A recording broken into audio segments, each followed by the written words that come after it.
pledge allegiance to the flag of the United States of America and to the republic for which it stands, one nation, under God, indivisible, with liberty and justice for all.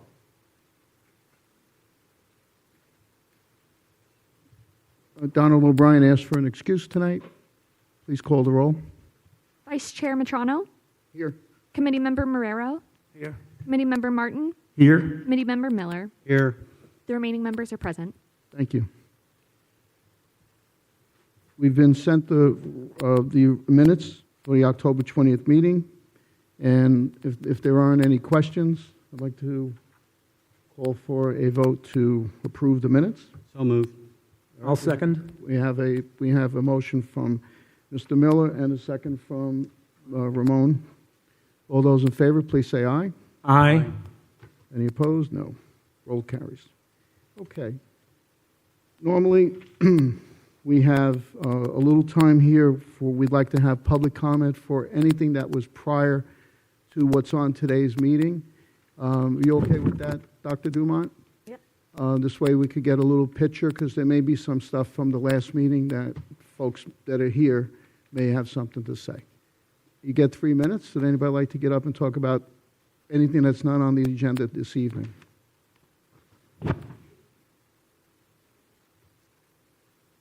Your name, please? Jeannie Duarte. I know some of you are familiar with the last time I was here. I requested that somebody step down. However, I also, too, put in a formal request for that, for this person to be removed. However, it doesn't matter if you all do everything exactly perfect, if you all have the right intentions. Everything you do here is going to go to the dais. It's going to go to the council and the mayor. Quite literally, I have a problem with that, more so than you all here. I know you're trying to do your best. I've actually enjoyed listening to Ms. Dumont here. Did I say that right? So she's made it a pleasure to be at these meetings. The thing is the dais has 2 appointed seats, and one member that's already leaving. She's going to county, or she's running for county. Those are appointed seats that appointed you all. So that's 3 out of 5 that appointed you. I have a problem with that when they're not elected members from the community. And what we went through last year with the referendum going to the ballot for vote, and our mayor, or acting mayor or vice mayor, she was responsible, one of the responsible parties, for putting the language on the ballot for vote to remove Provision 3E. Had that passed, we would have, our citizenship, all of us in the community, we would have lost our right to vote in referendum for issues in our community. They would have taken away the spending cap. They would have taken away the 36-month repayment deadline. And they would have taken away the restrictions for entering into public-private partnerships. Had they done that, we wouldn't be here today. They would have full control.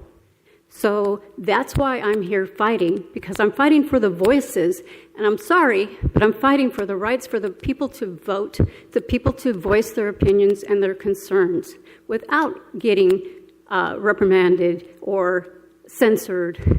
And that's why I'm here. I'm fighting for our charter. Our forefathers knew what they were doing for times like these. This Charter Review Committee, I'm sorry, I personally think it should be tabled till 2028, like it's laid out in the charter. So this should be tabled till our next elected officers come on board, and then we can presume from there.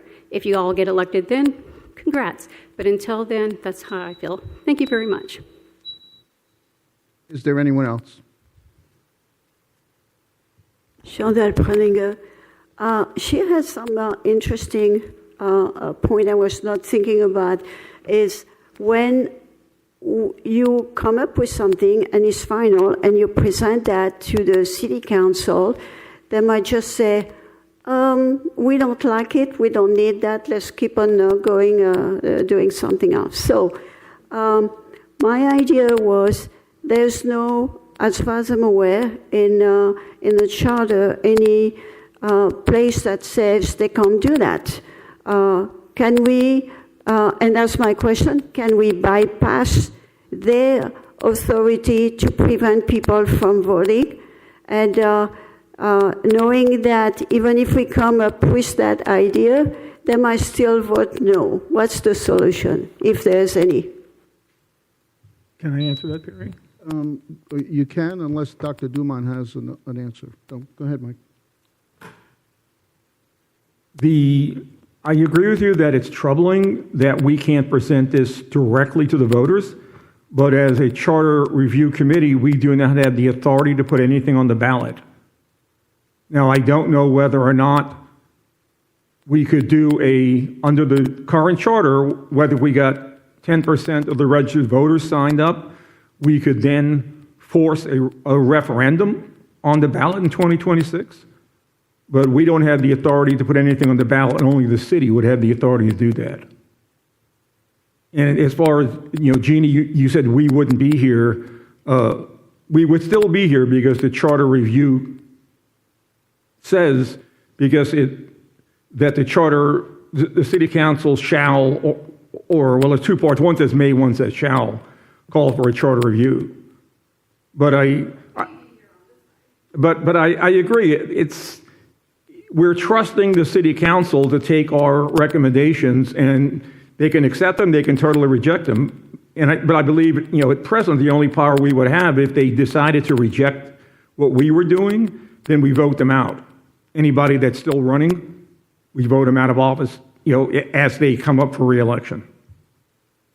And you could ask every single candidate who's running in 2026, because there will be 3 seats up for election, you can ask them to pledge that they will accept the charter review's recommendations and not reject them. Anyone else? I'd like to comment. Jeannie, I know you may have a right to say what you say, but you can't take my right away to be a member of the city and to volunteer and to want to do what's right. You may have an opinion. I have an opinion. These folks all have opinions. What's important is that I had the nerve and the want to get up to sit on this committee. I was selected among others that were there.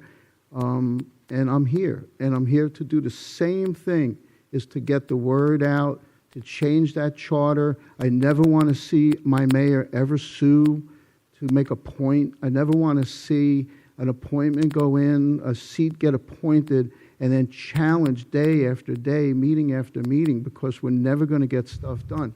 Our goal is to make those suggestions that make the committee, that we do what you're do here, what we're saying to do to them, to make the change so that when the next charter review is due, they have some guidance.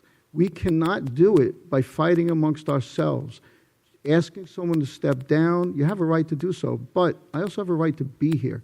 And the most important thing is that when we get it done, we give it to them, and we have to pray to God. We have to pray to God that they actually put some of the great suggestions that's going to come off this committee and from the audience on that ballot. We don't know. We just don't know. It's a crapshoot, truthfully. But we're going to do what we can and make sure it's right. Dr. Dumont's going to do everything she can to take this committee's information and send it up there for them to do their job. Will they do their job? I believe they will. I believe they will.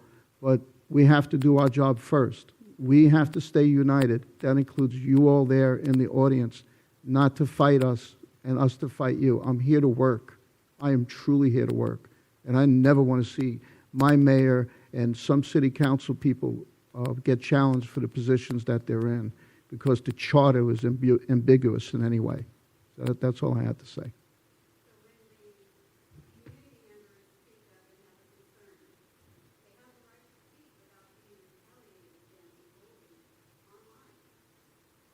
All right, well, we're done with public comment, so we need to move on with the meeting. Okay. No, well, no, it's not that I don't want to hear it. I think that you're reverting us backwards right now. We're not going forward.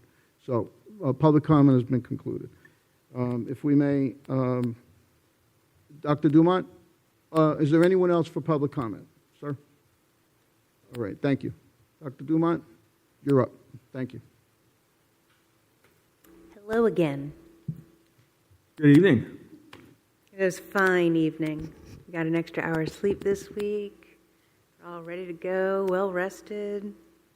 Loveliness. Okay, so we'll follow the same pattern that we've been doing. So, good evening, everyone. On the agenda, first to review last week, and then we're going to finish up with the charter officers. We have one more section for the city manager, and then all of the city attorney.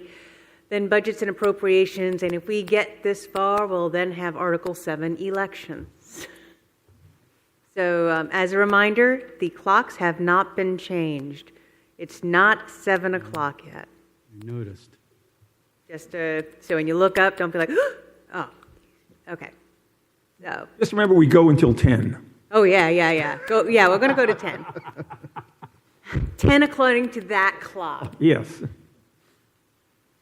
Okay, so from the last meeting, we agreed on the questions and the language of those questions that we're going to forward to the city attorney. I did send them to him. I think it was late last week or this weekend, so I don't expect it. He's got things to do. So that will help when we do the when we go back through and we start finalizing things. As well, the same went to the city manager, and I'm waiting to hear back, and that's about the $15 million in the budget, and so I'm waiting to hear back for that. Ms. Cook, did you? I have not heard any other information. Ms. Johnston was out all of last week, so I'll follow up. Okay, thank you. All right, and then when it comes to city council, we were finished up with the city council. We wanted to keep the current language for calling a special meeting. There was some discussion about that, and then when you think about you need to have a quorum to be able to, you need to be public notice to do a meeting. Having the mayor be able to call a special meeting is what is needed to be done, especially for times of emergencies. Refresh the language where it states that we'll be following state statute for voting conflicts, so there's no need for us to reinvent the wheel there. Emergency ordinances. So here we're trying to make sure that anything that is not on the agenda would not be voted on in a meeting unless it is an emergency. And the conversation there was, how do you define emergency? And we've been working on how to winnow that down, but the more inclusive you make the list, if you miss something, then it might be that was meant to be excluded. So you want it to, if possible, to align with something at the state statute level already, and it also eases up on the language that we have to put into the charter. City records were okay. Employment. So this is the employment of an elected official once his or her term is done. And the broad agreement was no administrative position for 1 year. So if you want to go work for Public Works, as long as you're not being the Public Works director, that would be fine. And so that's where that one was. That's where we kind of left that one. Are we in agreement? We were calling everything the same? I believe that's what we said at the last meeting. Yes. Okay. And then once you got done with council, we went to the charter officers. No change in position, so the city council will still have 2 employees, and those 2 employees will be the city manager and the city attorney. When the first part under charter officers goes into appointment, removal, compensation, filling the vacancies, and candidates. So no changes to the appointments. It still takes a majority of the council. Removal, no change, and it's kind of that double layer with the council if there's going to be a majority, a supermajority, that if it's a supermajority is what's needed, then it would automatically happen, where if it's not a supermajority, the individual who is being removed has the opportunity to make his or her case at the next meeting. And then there would be the regular vote. Add contract for compensation to note that the compensation as well as the format for the evaluation is in the contract. And then adding that there should be an annual review of these members. Mr. Machero? Would that also include a public meeting about the evaluation of the city manager and the attorney? Would what? Like when they're going to vote on their evaluations for their increases, right? And their contract to be renewed. Would that not be a public meeting? When you say there, when the city council is voting on any salary increases for the city manager or the city attorney, that's what you're speaking of? Right, which includes the evaluation. Right, that is all public. It is all public, okay. And there's no way around that in Florida. It has to be public records. It's brought to a discussion of the council at a public meeting, usually a workshop to discuss, to make you always want any employment review to be constructive. And so you have constructive feedback, so you can say what's working, what's not working. We'd like to see you work on here. Here's some goals we'd like to see you set. And then the following year, you see if those goals were met, where's the change made. But all of that has to be done in public. But then it's at a business meeting that the actual raise would have to be voted on. But doesn't have to be in the charter. If it does, it should be. I think it should be. So that if you want to ensure that the city manager and the city attorney are evaluated on an annual basis, yes, it needs to be in the charter. But you could just say an annual evaluation. The details of that, like when it would be, the type of that can be done in a contract and in ordinance and policy. But if it's not in the charter, I have seen cities that the city manager, because there's no raise being asked for, doesn't have evaluations. So that is so yeah, it's got to be public, but if it's not in the charter, it could not happen. I think it needs to be in the charter, if for no other reason than I think the public should be able to comment on the city manager's performance, even if he's not asking for a raise. Because it's the citizens who are paying his salary, and the citizens who either gain the benefit of his expertise or suffer from, either misconduct or just plain poor performance. So I really think that it should be in the charter just to ensure that that has to be done every year in a public meeting. Any other comments on that? Thank you. Okay, so it's just, in the charter, it's just going to be an annual evaluation. It will not go into, the wording would be something to the effect of all charter officers will be evaluated on an annual basis. And then whether that annual basis aligns with the fiscal year, whether it aligns with the date of hiring, that can be sorted out under the contract. Because it's not in there, it's not clearly stated now, right? Yeah. Right. Yeah. Contract filling. Okay, so filling vacancies is to tighten up the timeline. Right now, it's a 90-day time, and you wanted it to be immediately upon the opening of a vacancy that the process start to fill the vacancy for a city manager or the city attorney. And then the candidates.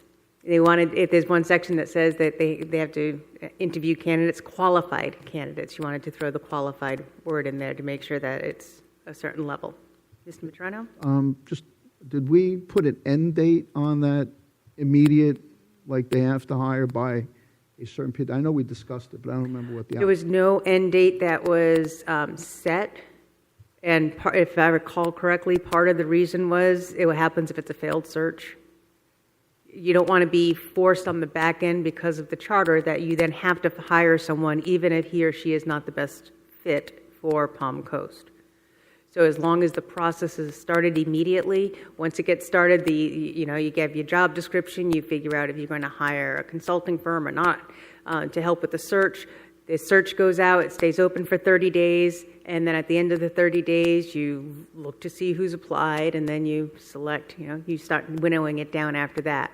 If you have a date certain, like in 90 days, we have to have a city manager. Okay. If you do that, in 90 days, if nobody was that good, you're stuck with the best of whatever was out there instead of the best person for the job. Again, I just couldn't remember whether we had an end certain on it. That's all. Thank you.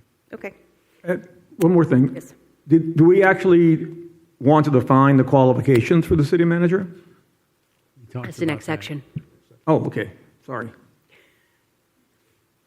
Well, actually, no, that's not the same. So there was discussion about, well, okay, yeah, there it is. So the qualified, that's where we ended the charter officers. The next section is the city manager, and under there, it has qualifications. And we discussed that you wanted more details, but you didn't want it to be too prescriptive, but you don't want it to be too loosey-goosey. I'm going to reiterate again, the more details you have in the charter, the more you are tying the hands of any future hiring of city managers. So if there's something in there, you want to make sure that any individual that you could see as being qualified for the city manager would have that qualification. So as much as I love MPA degrees, maybe that shouldn't be in there for the sole purpose that they could have been coming up through the ranks, might not have gotten the MPA, might have gotten the ICMA CM certification, not the same, but or they could have been for years an assistant city manager, but never had the formal education, but still would be an excellent candidate. So if in the charter you say that it has to have this, it has to have that. And so that's when you really start narrowing it. We'll get into that a little bit with the city attorney as well. But go ahead. Yeah, I was going to say that, in my opinion, we say the city manager should have either a bachelor's degree in public administration, business administration, or other related fields, or public administration experience in finance or experience in a city manager or assistant city manager in a city of similar population and budget. Because we did have a city manager who was hired. He came from a city of 8,000 people, and he didn't work out very well, and he ended up being, I think he resigned before being fired, but you don't scale up from a small budget and 8,000 people to 100,000 people and, a budget of $67 million. Again, you want to make sure that if you do put something like that in the charter, is that excluding anyone who'd be an excellent candidate, or do you leave it on the council since it's their job to hire someone? If they hire someone who is like that, does not... Well, that's why my wording would include the word should. So if the council decides they want to override that because they feel they have a great candidate who doesn't have any of that experience, they could, and then the citizens could hold the city council responsible if it turns out to be a fiasco. So what would be the benefit of having it in there to begin with? Just if to they don't have to follow it. Remember, you want to make sure the charter stays as clean as possible for people to easily understand it. So when they start reading this stuff into it, you don't want it to be, well, no, they really should have had this. Well, because right now there is nothing in there. Right. There is nothing at all that gives you any details at all. Shall be selected on the basis of experience, expertise, and management ability as it pertains to running municipal government. What does that really mean? So, rather than, because I understand your point about not trying to tie the council's hands, but at least if we put something in there that says should, it gives the council, any council, some basic guidelines that they should follow. And then if they don't choose them, then the citizens have the right to say, well, this candidate has none of these qualifications. Why are you pushing, why are you voting for this candidate? I don't know if should would be the right word, because should is almost like this is what you should do, like you're going to do this, versus could. How about consider? They should consider the managing the qualifications. What about minimum? Mr. Matrano? What about minimum? I mean, there should be a baseline minimum that you should be educated in this position. How do you define educated in that position? Well, is it experience? obviously a 4-year degree, right? A 4-year degree. That's a good. I have a 4-year degree in physics. Does that make me qualify for? Maybe, unless if you have many classes or perhaps some type of sub-degree in accounting. It might actually work for you more here. But what I'm saying is that, I mean, being a rocket scientist and a city manager is not a bad thing to do, right? So, but my point is that there should be at least a minimum degree requirement and experience requirement. And then, obviously, if someone has a master's in all these different positions, it would be a benefit. So, could we not at least least ask for a minimum, like Mike says, equivalent city, and just a baseline, and then from there, education level can be considered open by the board, by council, and like Mike says, if they're not happy with it, the people can get out there and make it known. I'll give you one, and there's a county administrator retired here in Florida, and kind of odd that he and I didn't always see eye to eye and ended up working together very closely. He was an engineer and came up through, he started in New York and worked in the sewer system, and he had a BA. That's where he started. He worked his way up, and he ended up coming down here to Palm Beach, down to South Florida near Palm Beach there, and he kept working around, and he became I don't know if he ever became the director or not of the utility system, but he ended up being an assistant county administrator. And he was that, and he was so good at his job. I mean, I had a master's. I'd been in HR and all around too, but he ran circles around me. I mean, the guy was just a phenom at what he did. And he could take the worst situation and make, like they say, make lemonade out of lemons, and he was just really good. So he had a BA in engineering, but he did have a lot of experience. He came in and, like Dr. Dumont said, worked his way up through the system, and because he was so good, he just got elevated. And it wasn't elevated because somebody thought he was a nice guy. He was elevated because he knew what he was doing. But I agree, this day and age, I've seen appointments being made that I don't agree with. And it ends up usually pretty close, I'm right. Pretty close.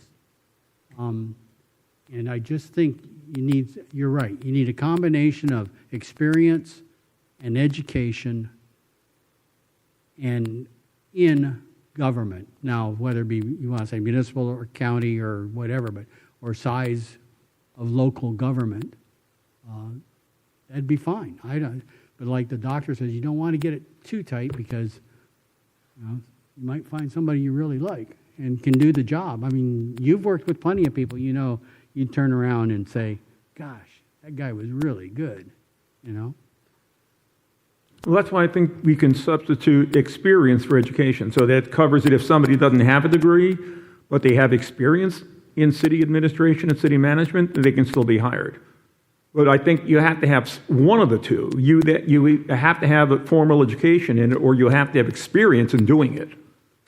Well, Mike, if you don't mind, but you also have to realize that they've had to have some experience managing multiple large budget departments. They can't be, we've had that, where we took a person out of a department, put them in charge of all those departments, and then they kind of Peter Principled out right to the top, and they couldn't go anymore, couldn't do anymore, couldn't get the rest of it done. And that's sad, because that person was a great person, was a very lovely person, and we lost that person because we tried to make them a city manager, and they just weren't ready. And so now what do we do? Yes, we need to have a baseline, and we should offer that to city council, that they have a baseline. And then the more education, you just add points to the application process, but that's definitely a minimum. They need to have a baseline. Whatever the baseline is that we could kind of put together, or maybe suggestions from you, audience, whatever. But I think we need a baseline that we could give to the council. I'll give you another quick I agree with the baseline, but I was mentioning to Martin, my worry is that if we get too picky or emphasize too much on one thing. In reality, is it going to go through? Is it going to go to the ballot? So I honestly believe that we should keep it as short as possible so that we do have a chance of having it go through and reach the ballot. I agree with you. There should be a minimum. I definitely agree with that. But something in the back of my head, I'm worried about producing a document that's not going to go the whole way. And if I may, I agree, but there's nothing in the charter that gives a baseline. Right. That's the problem I have. I just think that the city needs a baseline. And That's then the from same there, problem I have. The council should be smart enough, HR should be smart enough to start to pick the person that's going to, the applicants, and go through from there. But there's no baseline. So it could be anyone who looks and sounds great and makes a great presentation, and suddenly they're your city manager, and we're going to be another $500 million in a hole before you know it. Yeah. Okay, so what This is not a learning curve job. This is you'd come in and here's the key to the Producing job. car. And go. Producing job. Thank you. Okay, so based off of these conversations, I have qualifications. The city manager shall be selected on the basis of expertise, education, and management expertise as it pertains to running municipal government of a similar size to Palm Coast. I would say a similar size or budget. Well, it all depends on how you want to do size. So sometimes, if you're researching a city, the size is usually going to be the budget, not the population. There's a high correlation, obviously. Okay, yeah, to me, size is either population or geographical area, to me, as an Right. engineer. But as long as it's understood that it should be, you can't take somebody that's, done a $1 million budget and put them in charge of a budget that's, $697 million. Okay. It doesn't scale up that quickly. Okay. Similar size and budget to Palm Coast. Residency, we talked about within 50 miles of the city limit. We did.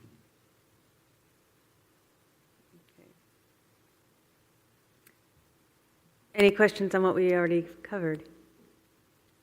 No, other than, maybe just repeating why we said 50 miles. Okay, 50 miles, it makes sense to be able to attract a broader group of individuals who could be qualified to be the city manager by not having them have to live in the city. In a lot of cities, it's just because in Florida, the coastal cities, it's because they can't afford to. If you mandate a city manager live in the city, and your city housing is very expensive, then you have to make sure that the salary is going to match where they're able to buy a house in your city. So Palm Coast is not there yet, but Florida's moving in that direction. So that was one of them, and then you should be able to get here in a timely fashion within, if you live within 50 miles. That said, I was just at a conference after the last time I saw you guys in Tampa, and there was an interesting research on when charters mandate city managers live within the city. So yes, it decreases the applicant pool of applicants by making them live there, but those who do choose to live within the city limits are far more engaged and knowledgeable about the city. So while it's not mandatory, it could be strongly encouraged. But that would mainly go into the rationale for this recommendation, just to keep it clean. I'll give you a good example. Palm Beach. City manager, I don't know any city manager's ever been there, ever lived there because they couldn't afford it, even back in the time you and I were talking about. Mm-hmm. So, Yeah, and nobody wants to spend that much money on a city manager just so they can live in the place. I do know a city, just like churches, have a manager's home. Mm-hmm. Yeah, some universities have that for the president to entertain. All right, which brings us to this week's stuff. Let's finish up charter officers. So here we have the powers and duties of the city manager, and there is a. All right, so we talked about the. I'm sorry, I got ahead of myself. Talked about the qualifications. We talked about the residency. Here we go. This is what they must do: attend all the city powers and duties. Do I have a typo there? I have qualifications, don't I? Yes. So that ignore that thing. It's supposed to say powers and duties. The city manager shall attend all meetings of the city council, draw and sign vouchers upon depositories, and keep or cause to be kept a true and accurate account of same. Such vouchers shall be countersigned by the mayor or by the vice mayor in the event of the mayor. The office of mayor is vacant. If both the mayor and vice mayor offices are vacant, the acting mayor shall countersign such vouchers. How are you guys with that? Why don't they just put mayor and acting mayor instead of all that language? Is that a dumb question? Has it ever happened? I doubt it. Where both of those have been out? I mean, in the history, I've been here 20 years. I've never seen that happen. I've only seen it once in all the career I was in. So it's already in the charter that if the mayor is not there, the vice mayor is the mayor. It has all the duties of the mayor. Mm-hmm. So I think that it's covered elsewhere, and it ends up just being redundant in this section. The other piece being the acting mayor. So I'll make a note of this. So when we go back to looking at council and mayor, to make sure that there is the mayor, vice mayor, mayor's not there, vice mayor's not there, the acting mayor would then assume the duties of the mayor, which would negate having to have all of this stuff in there. Not all the stuff. It would negate the... Less is more. But remember, though, anything we change has to go on the ballot. Even if it's a little wordy, if we leave it alone, it doesn't have to go on the ballot. I know it's a little wordy, but it seems to me that's just a technical change. That's a good point, because we're trying to get a lot on, and maybe best to leave it. What do you? As long as it's not something that's going to harm us, if it's wordy, just let's leave it alone, because we have enough we want to put on the ballot. It's just wordy. So this is why when we go through this again, at the end of this process, you'll have a lot of changes. And that's when you rank order your changes, which things are cleanup, which things are substantive, which things and then you rank order your substantive pieces. That gives the council an idea of what things are really critical to get on the next ballot versus the ballot after that, versus the ballot after that, or versus a low turnout ballot if it's just going to be things to correct typos and clean things up, and there's no changes to the actual processes or substance. That can go on a different ballot. And I think it's important to not be adding to, Mike is completely right on that. Yeah. I agree. Ramon, did you have something? No, I agree. So what was the decision? Leave it alone. Leave it alone. Just leave it alone? But I would wonder if anybody would have any interest in doing something to forbid a city council from firing a city manager if there's going to be an election within, say, 30 days. We have that in there. We did that earlier. Yeah, we did. We did. Yeah, way in the front end of this, we Okay. talked about,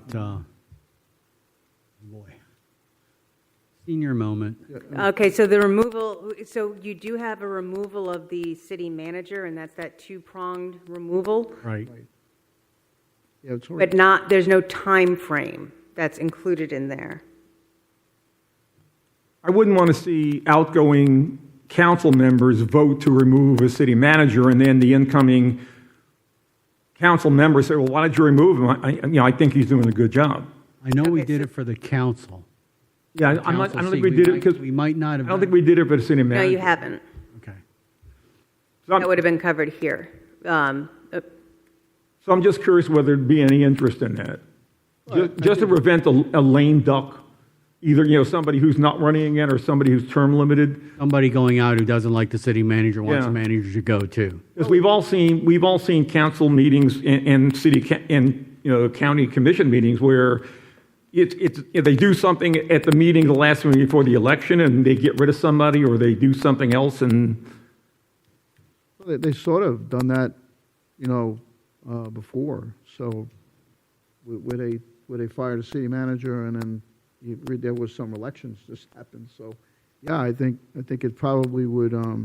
But then again, you have to understand though, maybe there's a point where you have to terminate the city manager. But we have that discussion that protects that. So I don't know if we have to put that in there. Put a date that they cannot fire anyone. At this level, if the manager doesn't have a decent contract, that manager shouldn't be sitting here. And that contract's going to make them sit up and think about what they're doing. Now, maybe they don't, but it's all it's just like these coaches we're seeing right now in the college game. They're getting bought out and sent down the way. And I've known plenty of city managers. I've seen a vote come up at the dais that night. I watched one get up and walk away from his seat because he said, fine, pay me, and left. So I don't know if you leave it to that end or you put it in here. Okay, so let me raise a couple concerns with that. So if you have it within 6 months of the election, remember that you already wanted it to be changed that the replacement would start immediately. And so that would be immediately with the possibility of a council that's not going to be there at the end of the process. So that ends up being one piece. Another is how you've swapped it out, the recommendation for you may not appoint anybody if council, if somebody resigns from council before 6 months from election. And let's say 2 people step down, you're really narrowing down who's going to be selecting a city manager at that point, since the process now would have to start immediately. So like these are catches that you want to make sure that you're not like tying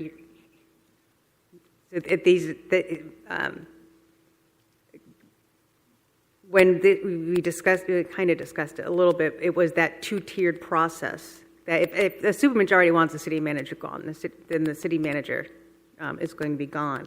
But if it's not the 2/3, if it's not the supermajority, then the city manager has an opportunity to make his or her case to the council as a whole at the next meeting, and that's how it's currently written.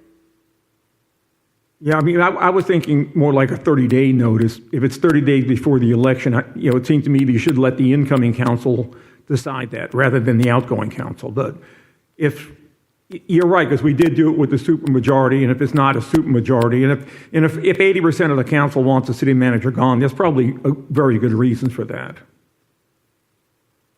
So yeah, I'm happy with that then. Okay, so no 30 days before you can't remove. Is what usually happens is the new council comes in and they remove. All right. That's what usually happens. All right. So let's get back to duties. So, and you want to keep the other part there when it comes to mentioning the signatures. So yeah, we're back to the signatures. We said we'd leave it alone Leave it because even though I thought it was wordy, it's one of those things that's, Another item on the ballot. yeah, it's not necessary to change it. Be responsible for signature and issuance of all licenses issued by the city, issuances of receipts for all monies paid to the city, and deposit of said monies in the proper depositories on the first banking day after receipt. Buck stops at his desk or her desk. So it should.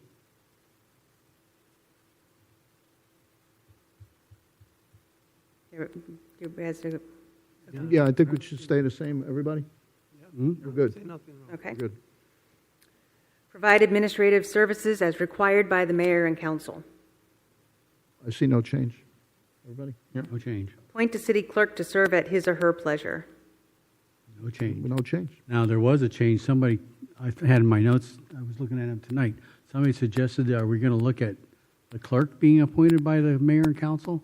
Or did we decide against that?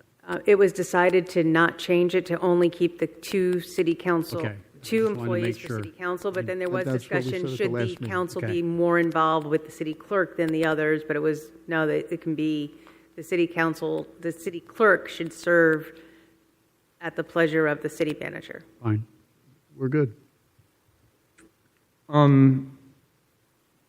I just have one thing on the powers and duties, and again, just if everybody agrees, I thought we should add a section that it should be the city manager shall be responsible for the collection of all fees and taxes owed to the city. I always thought that that was city council's responsibility, was to collect fees and taxes, not the city manager. I think his job was to facilitate collection of it, but to get taxes, you have to get a board approving for tax I'm increases. trying to think. One is the facilitator to collect it, the other is the actual people that vote to get it. The taxes are collected by the county and given to the city. And same thing with state revenue sharing. So I'm trying to think what he would be approving or disapproving. Fees, utility fees, water, Yeah, I stormwater. could see utility fees and But only on the collection side, not approve, he doesn't approve, or she does not approve that increase or decreases. No, it's the collection. Just the The collection. city's manager shall be responsible yeah, well, it's, for the collection of it. Yeah.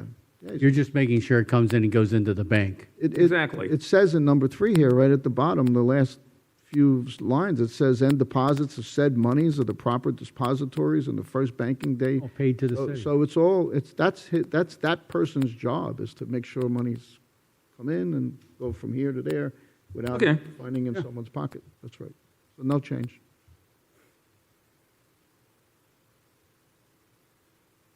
I think we're on number 6. Back to the city clerk was keep, appoint and suspend or remove any employee of the city. The city manager shall authorize any administrative officer who is subject to his or her direction and supervision to exercise these powers with respect to subordinates in that officer's department, office, or agency within the guidelines of stated personnel policies and procedures. I think in the discussion that we had, did we not say that an employee could come back for an appeal? That's part of the It's- adopted rules, I think. Is that not in there somewhere? Because It's not in the charter, and that discussion, I believe, took place at the last citizen input meeting, not in this body. right. But this would be the time you want to address that. So the citizen input at that meeting, they were discussing how involved city council should get in staff decisions. And it was widely agreed upon that city council shouldn't be doing things that a city manager is hired to do. But then the question arose as to whether, if the city manager chooses to fire a department head, should that department head be able to appeal to council? No. That just comes from an old city manager. No.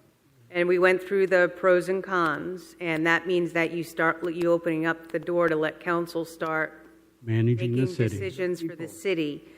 Where if you have a department head who's not listening to the city manager, and the city manager wants to fire that person, but that department head is also doing favors for people on the council and knows that he or she's not going to get fired because it will be overridden by the city council, that's not good for the city manager to actually do his or her job. Something's not getting done, that means that it's on the city manager to make sure it gets done, and then when he or she gets evaluated. So, director, city manager, we've had that experience, and you are going to butt heads with your city manager, and if you want to get your project done, you have to sell it, and it sometimes gets really ugly and almost feels as though you will be fired the next day you show up for work. But that's just the way life is. So if you're good at your job, you don't get fired. If you're no good at your job and you're disruptive to your city manager. Yes, you could go back and maybe talk to your city council, and they can maybe talk with that person and perhaps save your rear end. But at the end of the day, that the city manager's job is to manage everyone, and that includes the personalities of the department heads. And if the director comes to the city manager and comes up with an idea and the manager butts heads and says, no, I don't like it, either you go my way or the highway, and it turns out to be a good idea, well, that city manager is probably going to lose their job. So, No change. no chance. Agree? No? Let me just ask one question. Under state law, if somebody gets fired, dismissed, do they have the right to sue for, say, illegal dismissal or wrongful dismissal? Florida's a right to work. It's a right state, so And if you're not unionized, you don't have those protections. There are federal legal protections, depending on why you were fired. That if you can prove that it was with age cause or without discrimination cause. or pregnancy discrimination, like there are certain protections that are afforded to individuals, but Florida's an at-work state. Right. And if you are not unionized, depending on what if you're a contract employee, what are the city's personnel policies? If all of those things were met, and you got fired, then you got fired. yeah, I was just wondering if there were any options, and we can just leave it alone and let the city manager No, just dismiss it at will. Right, and they can, and again, it ends up being what are your city's personnel policies. So I'm going to suggest that if you want to take any comments from the audience before we get to, because we've gone like 3 slides, just in case anybody has a, Okay, and we're talking about just the Just past what we've just sections. covered. Okay, all right, well, you're up. State your name. Jeannie Duarte. That was kind of lengthy where I'm almost forgetting where I was at. So on the manager search, education and level, they can have all the education and qualifications, experience, but they could be burning down their own lives. Is there background requirements? Maybe they're bankrupt. Maybe they're in debt really bad. Just because they can do the job doesn't mean they're actually doing it within their own home and their lifestyle. Maybe somebody who doesn't have all those qualifications are retired or they have a great, their credit score is awesome. Maybe, so who's checking the credit scores? Who's checking to see that they're not burning their own home down? And why are they moving here? Why do they want to come here? We're running away from something? So anyway, that's a concern of my own, thinking, bringing somebody in who has qualifications that may not be doing that in their own life. Do they have common sense, basically? The office vacancy, number 2 on V, charter office. The vacant, office vacant, the wording on that. So would the office actually have to be vacant, or would they just not be present at the time? Maybe they're on vacation, or maybe they're sick and in the hospital. Does that state that that position has to be vacant? Can I interrupt you? Can you stop her clock? Dr. Dumont, on this case, can you explain what that vacant part is? That's number V, or 5. Charter officers, number 2. One back. I think one slide back. Yeah, one slide back. So, okay, Number 2? Oh, no. Filling vacancy there, It's the one where we got stuck on making a decision on how many. Yeah. We didn't want to change how many times, who's out, like The event of the office of the mayor or vice mayor vacant. is What's vacant. what is the term vacant, she wants to know. Or the office, does that mean that they're actually, what if they're just on vacation and they're not present? I think that includes that in there, Jeannie. That's Their what I office think our isn't vacant. interpretation is, but Their office- Dr. Dumont could tell They're us. still in office. Yeah, you're right. It's a good point.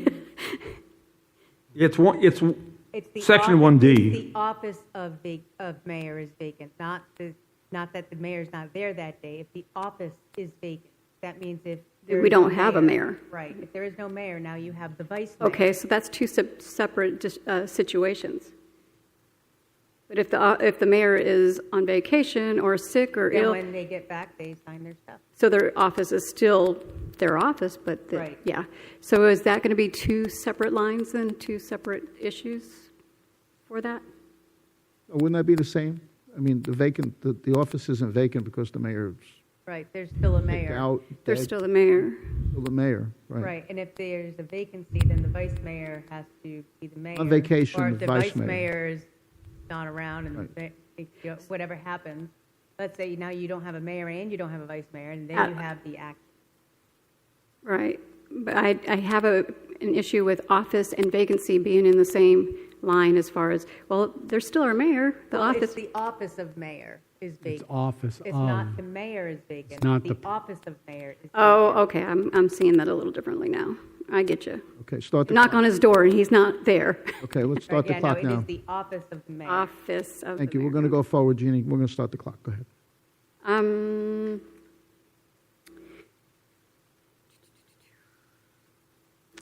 I think that's all. Thank you. Sure. Anyone else?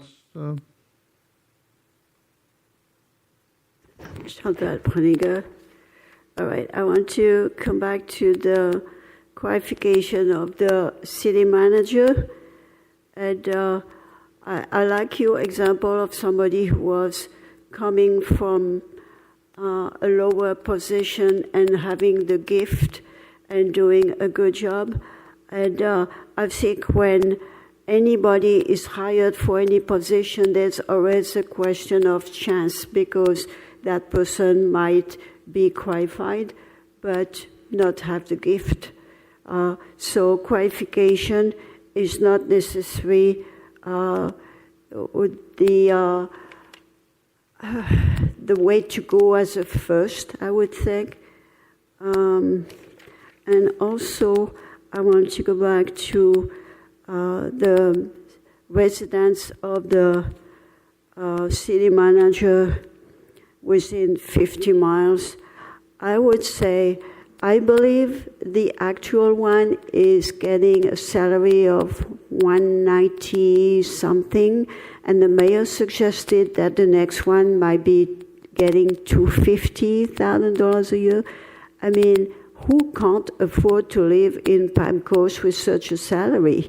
You know, I would like to see somebody directing a city and be engaged in the life of the city. I mean, if that person having a salary that high can't afford living in the city, none of us can. Yeah, thank you. Thank you. Can I We make have a one comment? more. Yes, sir. Yes, Sorry, go ahead. You don't want to comment? I'll wait till he's finished. I'm fine. Good evening, Ken McGivney, Grand Haven. I have two questions, actually. In the slide that deals with the depositories, I think that there should be verbiage in there about delegation of that, because I cannot see either a male or female city manager worrying about the day-to-day deposits. I mean, we have a financial function, and it's their responsibility to do it. The outside auditors come in, et cetera, so I think there should be some verbiage about delegation. My other concern is about the removal of a charter officer. Whether or not a supermajority or just a majority is selected, I believe that if a motion is made to terminate any of the charter officers, and there is a stipulation, whether it's the majority or the supermajority, if that number of votes is not in the affirmative, that motion does not pass. That person does not get terminated. There's not, okay, if we needed 4 and we only got 3, the person is terminated, but they can appeal the decision. No, they don't get terminated at all. The council then has to go back and noodle their brains to say, okay, can we compromise on yes or no? And if they still do not get the supermajority or the vast majority, that person still is an employee of the city of Palm Coast. Can you? I'll do the clarifications. Thank you. So the first one, the delegation, it is up to the city manager to ensure this stuff gets done. It doesn't mean that the city manager actually has to go to the bank. It just means that this is going to be a responsibility of the CFO or whomever is going to be taking the place of the whoever's making sure that this stuff is getting done. But the responsibility is on the city manager to ensure that those things get done and any monies that come in are in the bank by the end of the first banking day. Not necessarily that he or she is doing it. With regard to, I was just talking. I wrote that one for the ethics. Vote in the affirmative. Yes. I'm like, what was it? The vote in the affirmative. If you don't have a supermajority on that first vote, the city manager obviously at that point knows that there's an issue going on. And then you have your 2 weeks before the next meeting where that individual's not fired at that point, but it's going to be discussed at the next meeting to figure out what is the situation, why is less than a supermajority trying to fire the city manager. You need at least to have the majority, but why? And then that's when you can go into more details, and the council as well as the city manager can do their homework. So it's very similar to what you were saying, and that is how it's currently set. The city manager is not fired unless it is a vote of a supermajority. But if it's a simple majority, then there's something going on, and it's looked into it in a deeper level at the next meeting. Before I have Mr. Miller speak, can you just clarify for both the audience and anyone who might be listening the difference between a supermajority and a majority? A supermajority is a vote of 4-1 on a council of 5, and a majority is 2 to 3, 3 to 2. Thank you. Mr. Miller? Residency, the comment about, and I agree. I mean, I moved into every city or county I've ever worked in, but there's two things that, and I think our Dr. Dumont said it best because of what she heard at Tampa. Most city managers, and I will say most, if they're smart and they can afford it, are going to move into their city. Now, my wife didn't like it for one reason. I did all the grocery shopping, and it took 2 hours for me to go through Publix, and it should not take me 2 hours to go through Publix. But she was used to it. She knew that I'm going to get stopped and I'm going to get talked to. But even city managers who don't live in their cities, if they're worth their salt, they're spending time. I had a city manager whose wife came to me and said they live just outside their city. And she went, I'm tired of Don on the weekends taking us for rides through the city. But he was so dedicated to his job, he wanted to go out and see what was going on. If they had docks in their city, he'd stop at the docks and see what was going on. I agree. I think if you can afford, you should move. But I would also say if somebody's had let's say you get a really experienced person who lives just outside the city and has a nice home, has had it for 10 years. Now you're going to force them to sell, to come in? I wouldn't want to hire that person because I don't think that's good financial management. It gets more complicated if there are kids involved and you have to pull the kids out of the school system depending on where they're coming from. So yes, city managers, and even if you do have a city manager live in the city, it's no guarantee that the city manager is actually going to do anything in the city. So a good city manager, they'll try and live in the city, if feasible, private life and all that. And they don't only live there; they engage there. They go for bike rides. They walk through the neighborhoods. When the really good ones, that when you say, well, there's an intersection over here and the sidewalk's broken. Yeah, I know. I saw it the other day when I was running by, and they know the city. Now it's going to be a little bit more challenging in a city this size, but you can't you can't mandate in the charter that your city manager is going to start running the roads, and within 1 year you've run every road on both sides. it also goes to his staff. If he incentivizes his staff, not by money, but by their head, those who live in the city are going to say, it may be a utility saying, hey, I saw a utility light on the other night, but it went back off. Somebody might not want to go check it.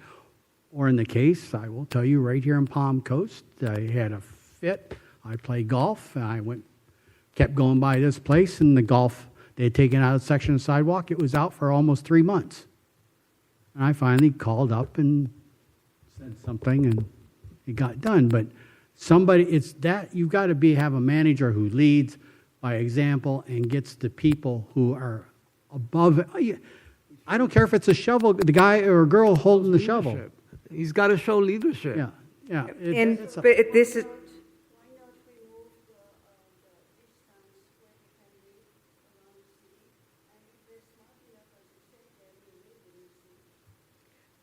you want to have some parameters, Yeah, you got to have some. especially now with telecommuting. May I say something about Ms. Chantel's question before earlier, also about the background check? Like, I don't think it belongs in the charter, but I think that it should be in the maybe the job description that you should have a fair.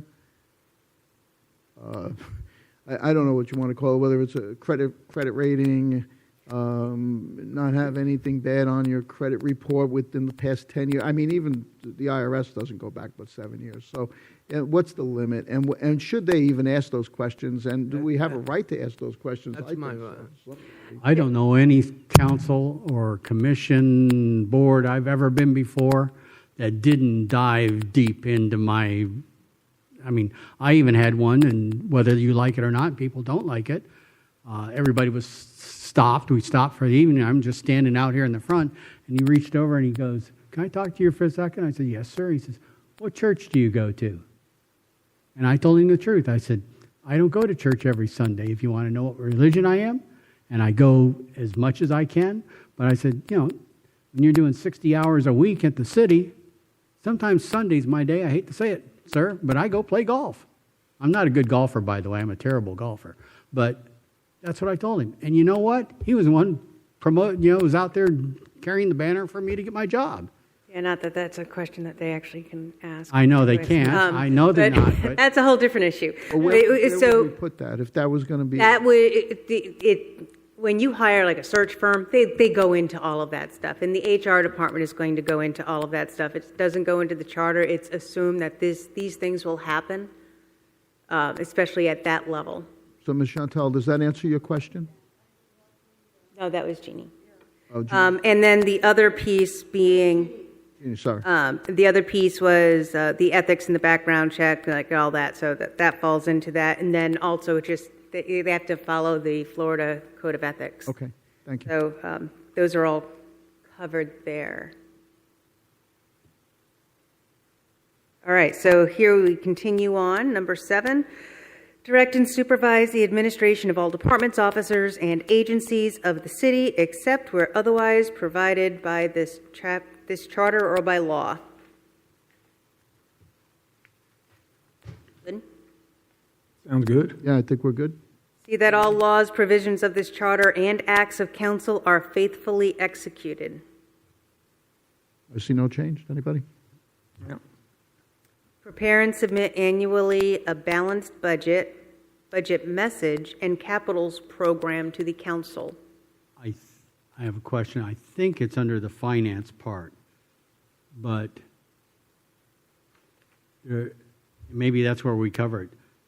There's a point in the year, and it's not always done, but I was with a couple places that in 6 months, we were giving out reports every month, and you could go online and see everything going on.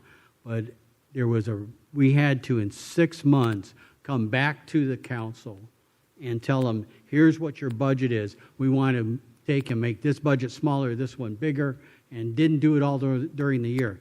We kept within our budgets. We were pretty good at our job, but so was the people around me. But they did I want to call it reconciliation. Yeah, it's a mid-year modification is what you're talking about. Yeah. The reconciliation is done Yep. at the conclusion of the Right. fiscal. So I don't know if it belongs here or we just leave it in the, I think there's a part in the finance, Doctor. I would say, from a consensus standpoint, we go just leaving it the way it is and not Yes. adding anything. Yes. We're good. Let's move to 10. You can always come back after the other. Yep. Keep council fully advised as to the financial conditions and future needs of the city and make such recommendations to the council concerning the affairs of the city.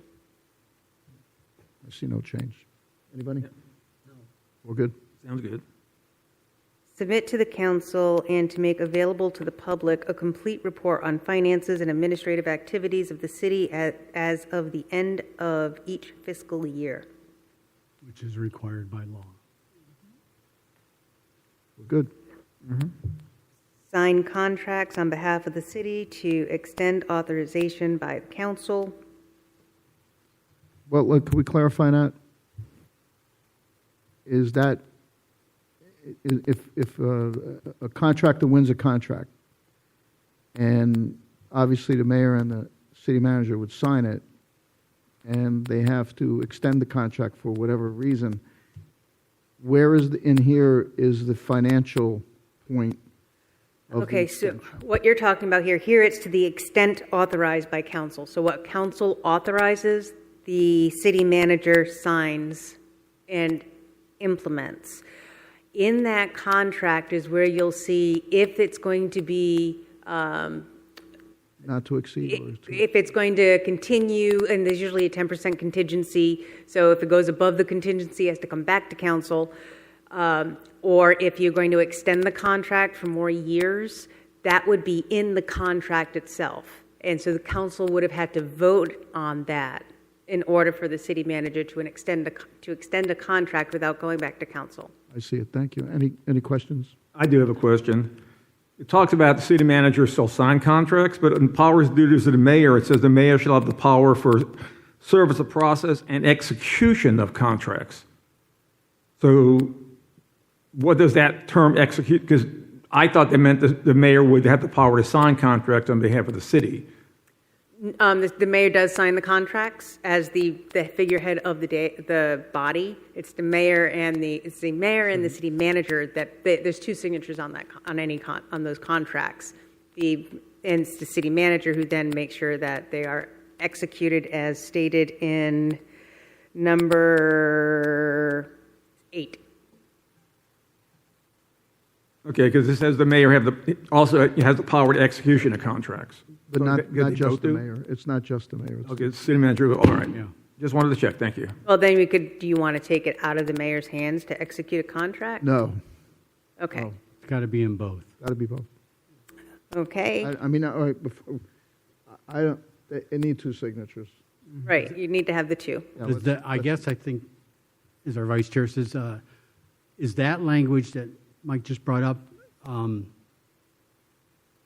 where the mayor is signing, but it doesn't say anything about the manager. It does later on. I'm wondering if that's in conflict. The language is in conflict. But isn't it when the board approves the contract, that the mayor signs that contract, and then the execution of the contract is when it goes to the city manager to sign the start date? Like, he's the one that's actually making sure that the work's getting done? Isn't that's what that means? Is it mayor, the council approved it, mayor signs it financially, that portion of it, and then the city manager administers that portion. Isn't that why the two signatures are on there?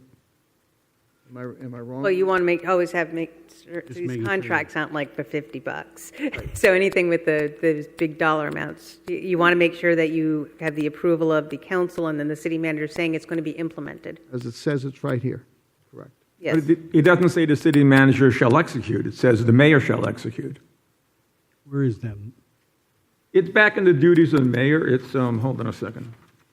So it's pretty evident It's- that the lawyers got. It's Article 4. It's under Execution of contracts, A. powers and duties of the mayor, Section 4 of Article 4. and it says duties on subsection B, it says, no, in subsection A, it says, have the power for service of process and execution of all contracts, deeds, and other documents. But it doesn't say execution under the city manager, it just says signature. All right, I'll clean that wording up. Okay, Okay. thank you.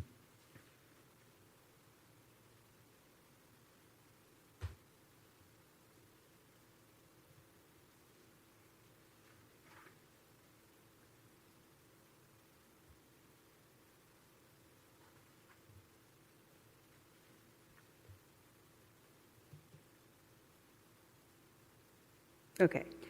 Sign contracts on behalf of the city to the extent authorized by council. That was to keep.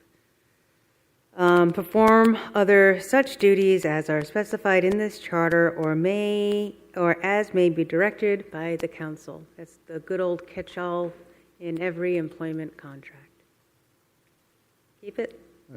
I don't have any issue. Anybody? No. Move on. On to the city attorney. Qualifications, residencies, powers, and duties. The city attorney shall be the chief legal officer of the city. The city attorney may either be retained in-house or be retained part-time under contract. You currently have a contracted city attorney. Qualifications. The city attorney must be a member in good standing of the Florida Bar. And that's a little ridiculous. We could have a tax lawyer. We could have a divorce lawyer. We could have a bankruptcy lawyer. We definitely need to require the city attorney have some expertise in municipal law. There's a test that there are some city attorneys that take, it's a special test saying that that's your specialty is administrative and local law in the state of Florida. That said, that not many attorneys have that. So No, but they should have expertise. I mean, my recommendation is the city attorney shall be a member in good standing of the Florida Bar and have no less than 5 years of experience in the practice of governmental municipal law. I don't care about certification. Now, remember, here you're also saying that it can be a contractor. So if you contract with a firm, are you saying that if they have a city attorney, if they have an attorney that has been an attorney less than 5 years and doesn't do, are they not allowed to work with the city at all? No, it'd be the So it's two different pieces. If you have it in-house, you have far more control than if you contract out. I mean, I would say that the firms itself should have it, but it'd be much better if the attorney that they provide from the firm have that experience. The whole idea is to make sure that the city gets the best legal advice possible. That's my thinking. I mean, I'm skeptical, like many people, of elected officials, but isn't that their job to make sure that they get a municipal or a governmental attorney? It should be, but don't you think that Oh, I agree. qualifications should be stated in the charter?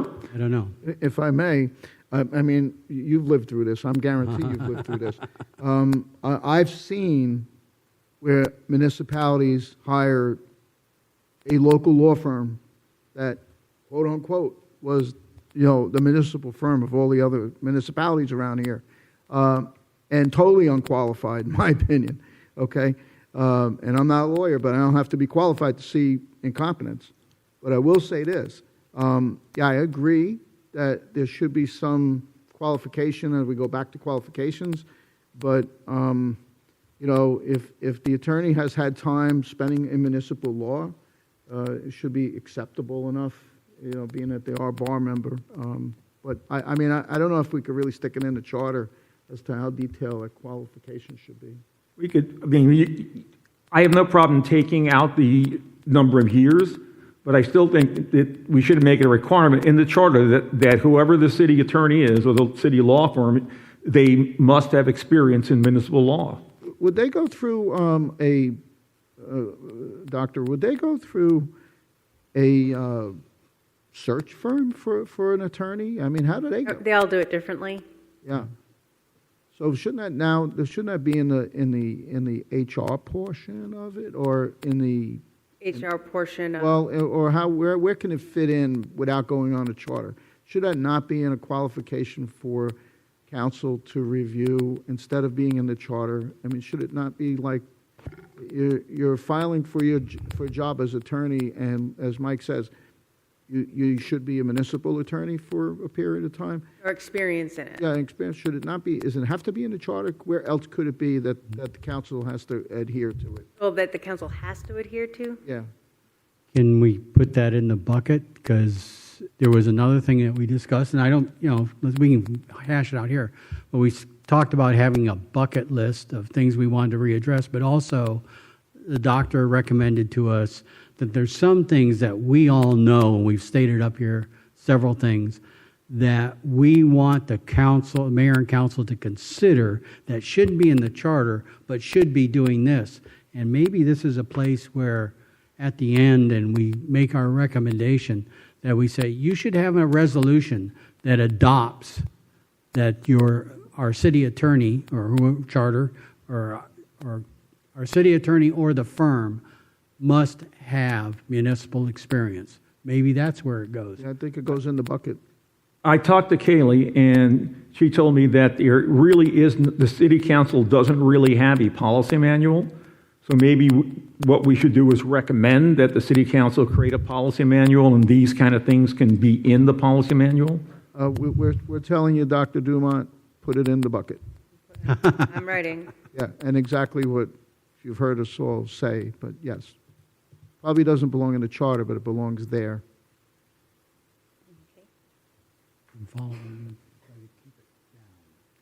Yes, we're trying to keep it down. Yes, we're trying. Residency. Oh, wait, hold on. I got In-house ahead has of got to be myself. here in 6 months. Huh? In-house, the attorney has to live here in 6 months. And do you want the city attorney to have to live here, or do you want the same parameters as the city manager within 50 miles of town borders? If it's not in there now, I wouldn't put it in. There's more lawyers than there are city managers. Thank you. But are there more municipal lawyers than there are city managers? Doesn't seem like it. That's what the notice is for. I mean, they put the requirements out there, and the lawyer that wants to, solicit it, he knows if he's good for it or not. They do travel quite a bit, and I'm sure that you've seen lawyers come from as far as, if you're in Jacksonville, you've seen them come as far as Tallahassee to work for the municipality. So it's not like apparently it's a norm. I don't know if it really is. Specialization in municipal law is not the norm. So it can be difficult to find those who've passed this. It's actually a certification through the Florida Bar that does that. You have big law firms that they're able to negotiate better rates for especially smaller cities, because it's expensive to hire your own lawyer, and so they provide the legal services for a lot of municipalities. So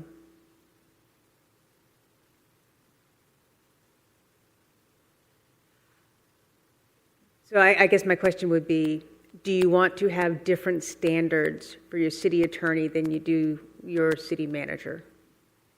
Because here you're saying that the city manager doesn't have to live in the city, but your city attorney does, if done in-house. Well, if you live here, if you work here, live here, you should live here. Yeah, if you work here, absolutely. But not if you're the city manager. Well, the city well. Because that goes back to where we were within the 50 miles. They changed lawyers just as fast as they changed city managers. I don't know. I don't have an answer to it. I think it goes in the bucket. Bucket. When do you want to go back to public comment, just in case, so we don't miss anybody? They just covering a lot. There's one more the city attorney one's quick. Okay.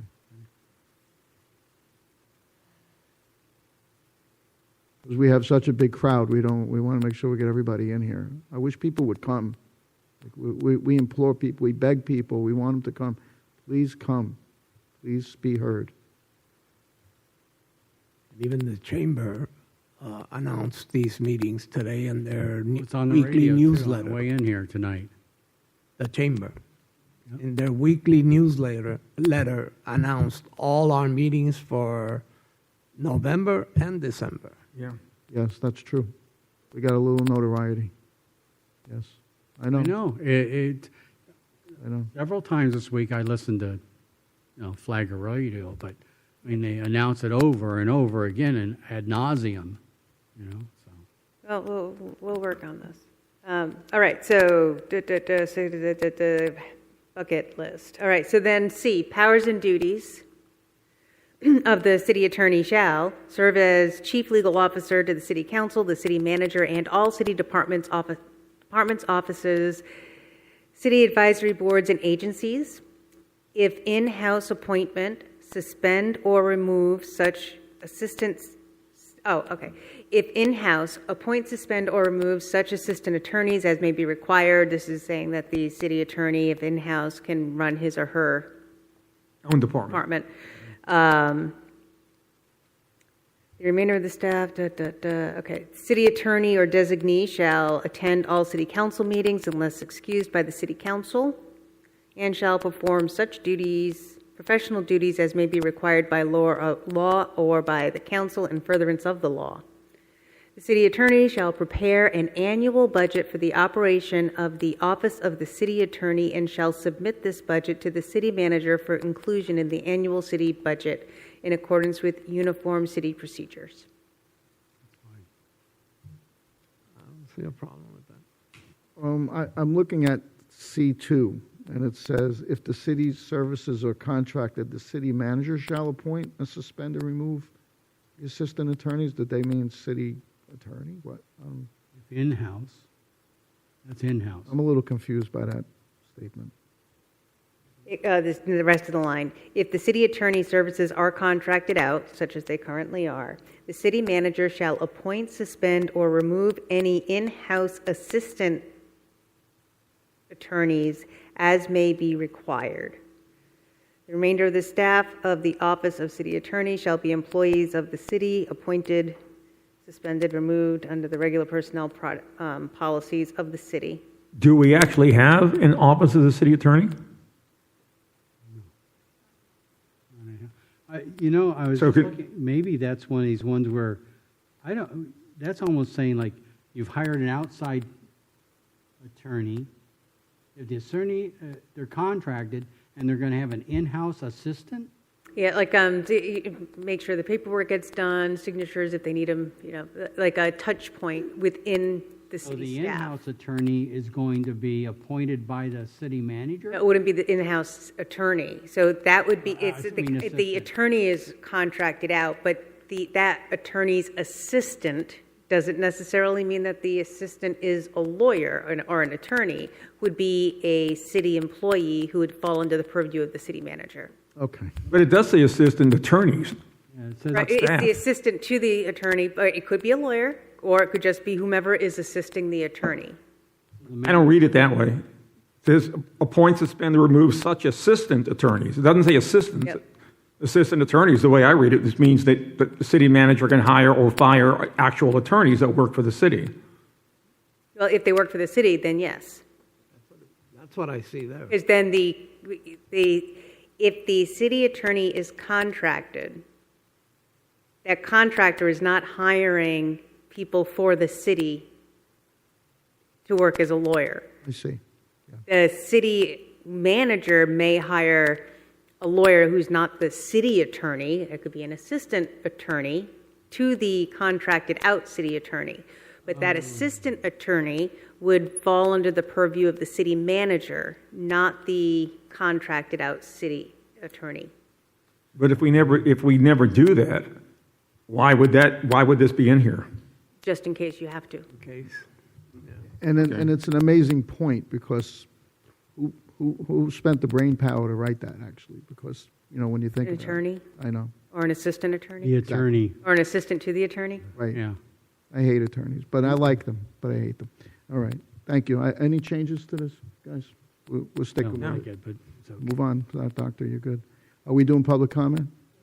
Okay, Yeah, we finished. Yeah, Or, we're going into a different, Yes, we'll stay on the, these are all the ones that we just covered. yeah, Thank you, this is all Sean. under the city attorney. Yeah, this is all the city attorneys we already talked about. charter, yeah, city attorney. Go ahead, Chantal. All right. On the funny side, I'd gladly remind you my name if you forgot.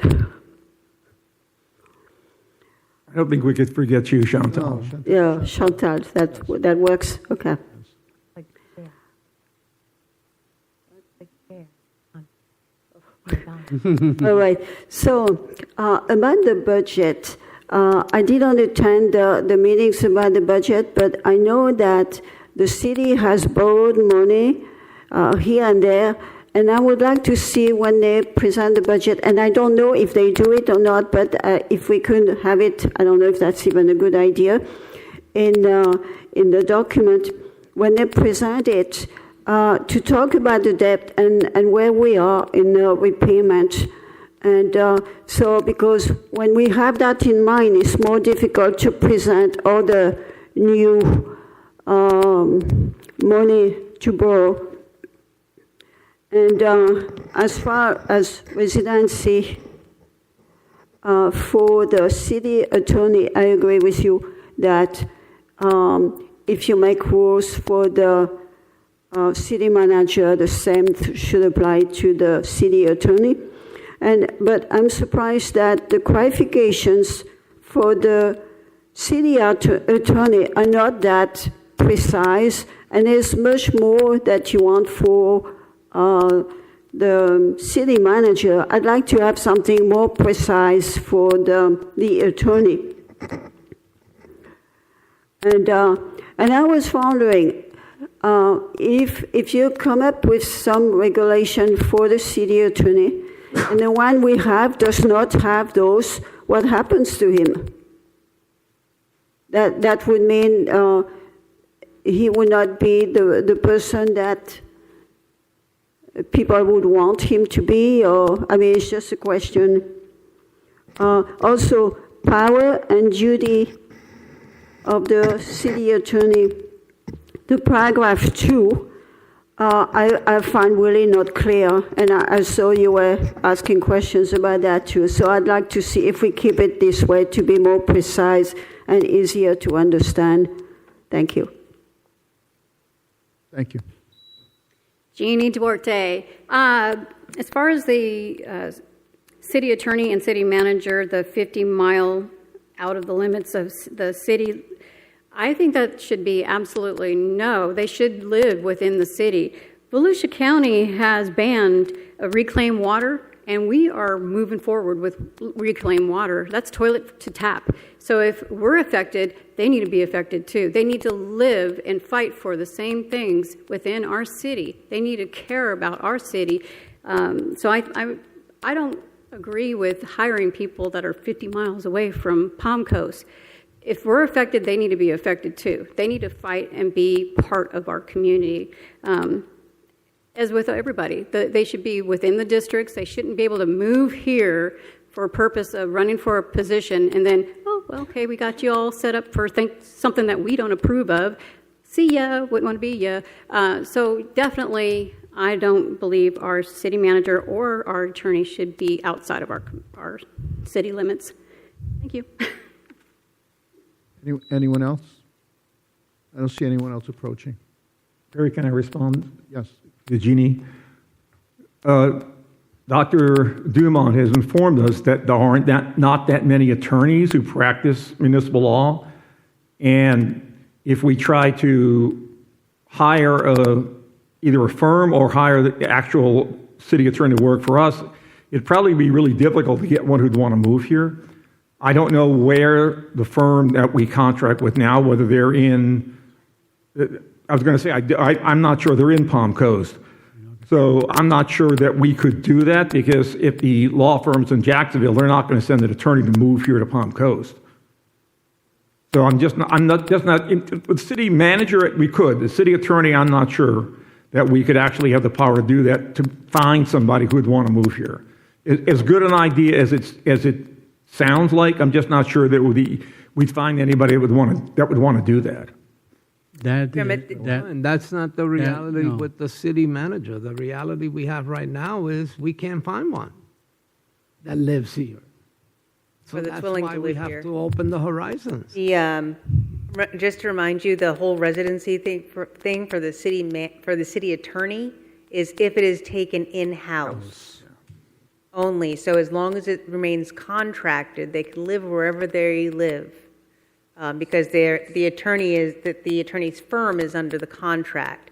The residency requirement is if the city chooses to hire its own city attorney full-time, they're here, they're going to have to set up the city attorney's office, they'll need to get a legal aid and the desk, find places and all that stuff. At that point, according to this, they would have to live in the city. But this is all in the bucket, the CM and the CA residency, and for that, I will look at what the numbers are, and I'll call around finding out of the last hires over the last couple of years for city managers or city attorneys, how were the numbers on qualified candidates, and whether they had a requirement or no requirement, because if there's a requirement and somebody doesn't want to move, they're not even going to apply, especially if it's in the charter, because there's no way around it. In-house would be just like the city manager, the city council could hire a search firm, they could have HR do it, but they look for people they would hire to be a lawyer. And that lawyer is a contracted employee for the city, and they'd get the Palm Coast paycheck, they would be there they would have the same dental, medical, retirement benefits that an employee of the city has. That would be the in-house. So they would be starting a new department.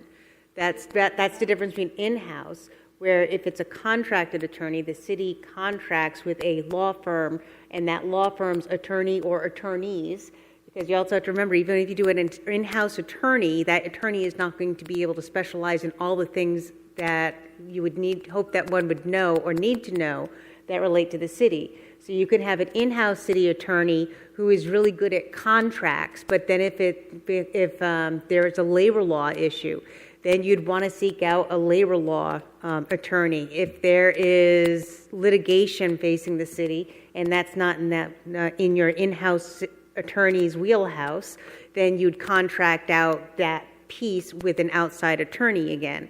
And that's one of the harder things. If you are going to have an in-house city attorney and you're only going to have one, and that attorney can have an assistant, maybe a legal assistant or a paralegal, you still end up having to contract out for different specialty services, where if you just contract out the legal services of the city, it is up to that law firm usually to have those different specialties on staff. Still, there are times that it has to be contracted out because it can be very, very specialized.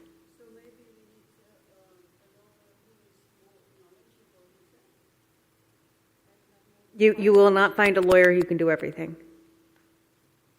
It's just too complicated.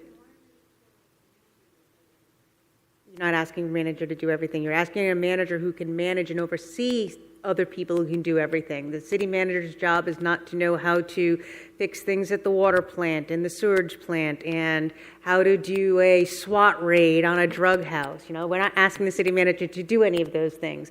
You're asking the city manager to oversee the operation of the city. Where your city attorney, you are asking, and this gets to why isn't there more specifics. With your city attorney, you are really asking them, your regular go-to city attorney is to be the one who is answering all the questions of your department heads, of your city manager, of your city council members. And these tend to be general municipal questions. But then when you start getting into litigation, contractor litigations, more meaty stuff, you have a separate city attorney for those specific things. So the city attorney is not overseeing all of those functions like your city manager is.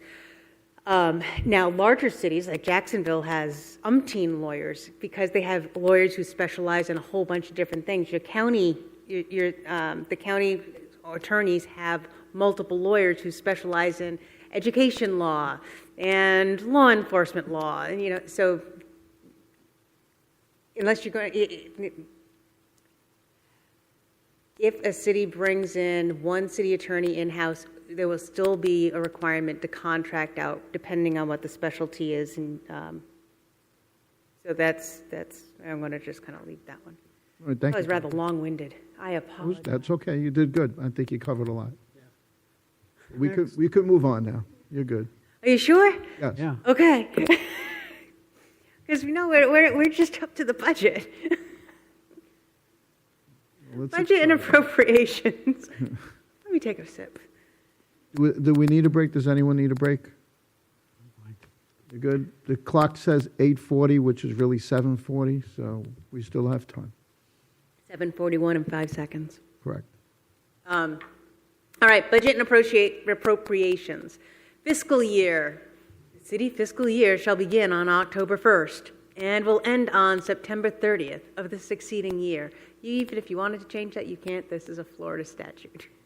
Unfortunately. It's how Florida does things. Actually, a lot of places do it like that. Budget adoption. The council shall, by resolution, adopt a budget on or before the 30th day of September. Again, this is statute. A resolution adopting the annual budget shall constitute appropriation of the amount specified therein as expenditures from funds indicated. In other words, your budget is going to go over all of your funds and what is being spent in your funds, what are the monies going into your funds, and once this resolution is adopted, that is your budget, and that is what you are going to be operating based off of for that next fiscal year. Mr. Miller brought up the concept of the mid-year modification. Everybody knows you get more or you get less money coming in, or you have to spend more or you spend less. In mid-year, you usually modify the budget to get things better aligned with the realities. You meant it, yeah. And so I did not see that here. You have like a regular, well, let me just hold that thought until we get into the appropriations. Before you go to number 3, I'd like to add something to Section 2, budget adoption. No funds of the city shall be expended except as authorized by duly approved appropriations. You can't anyway. Yeah, you already can't. You can't. Is that By law, you can't. You have to Under state follow law? the budget. You have to, because that is the only thing that's been approved. And if you want to spend more than whatever the line item is in the budget, you have to move you money? have to go back to council and ask for money, and where's that money going to come from? And so you have to say, is it going to come from reserves, or it wasn't being spent over here? We ended up not hiring 3 people, which opened up funds in this department that we can shift over to this department. But all of that, any kind of movement of monies within a budget needs to go back to city council for approval. So it's called fund budgeting, or fund budgeting, or fund budgeting, and you can't move money from one fund to another without council approval. And you can't move money from enterprise funds into something else either. They could Correct. Not borrow. without council approval. They could borrow money. Yeah, borrow, but can't move it. Well, they can move it, but only from borrowing approval It's by. got to be, yeah, but, Still going to have approval by the council. Right, but still by council. okay. Everything has, once that budget is approved by council, that budget has to be followed by the city unless it is modified by council. And that's later on in this. And any lateral moves is okay, just again, they still have to approve it. What do you mean by lateral moves? But, you know, let me. Not all lateral moves are okay. Yeah, no, you know what I mean. In other words, taken from Public Works to help the Parks and Recs Department. No, Oh. it has to go to budget. It has That has to to go get back, that has Right. to get approval. Right. Now, if you are in Parks and Rec and you might move money to maintain one park to another park, that doesn't have to go back to council as long as you are staying within the dollars allocated within the budget that was approved by council. Thank you. There's no other lateral, you can't just start moving around once it's not like the budget gets approved and it's $1 million and all of a sudden you can just do whatever you want with that $1 million. No, I agree. I'm just saying that it has to go to council. Any lateral move has to go to council. Right, outside of department. Outside of budget, Yes. outside of department. And then we won't even get into the cap. No, we don't need to go down that road. No changes, guys? We're good? Number 3. That was the budget adoption. Oh, so okay, keep. All right, appropriations. Amendments during the fiscal year, supplemental appropriations, reduction of appropriations, transfer of appropriations, limitations, effective date, limitations on council's contracting authority. That's the title for this section. So this section is going to go over all of that. So let's go into the section. Supplemental appropriations.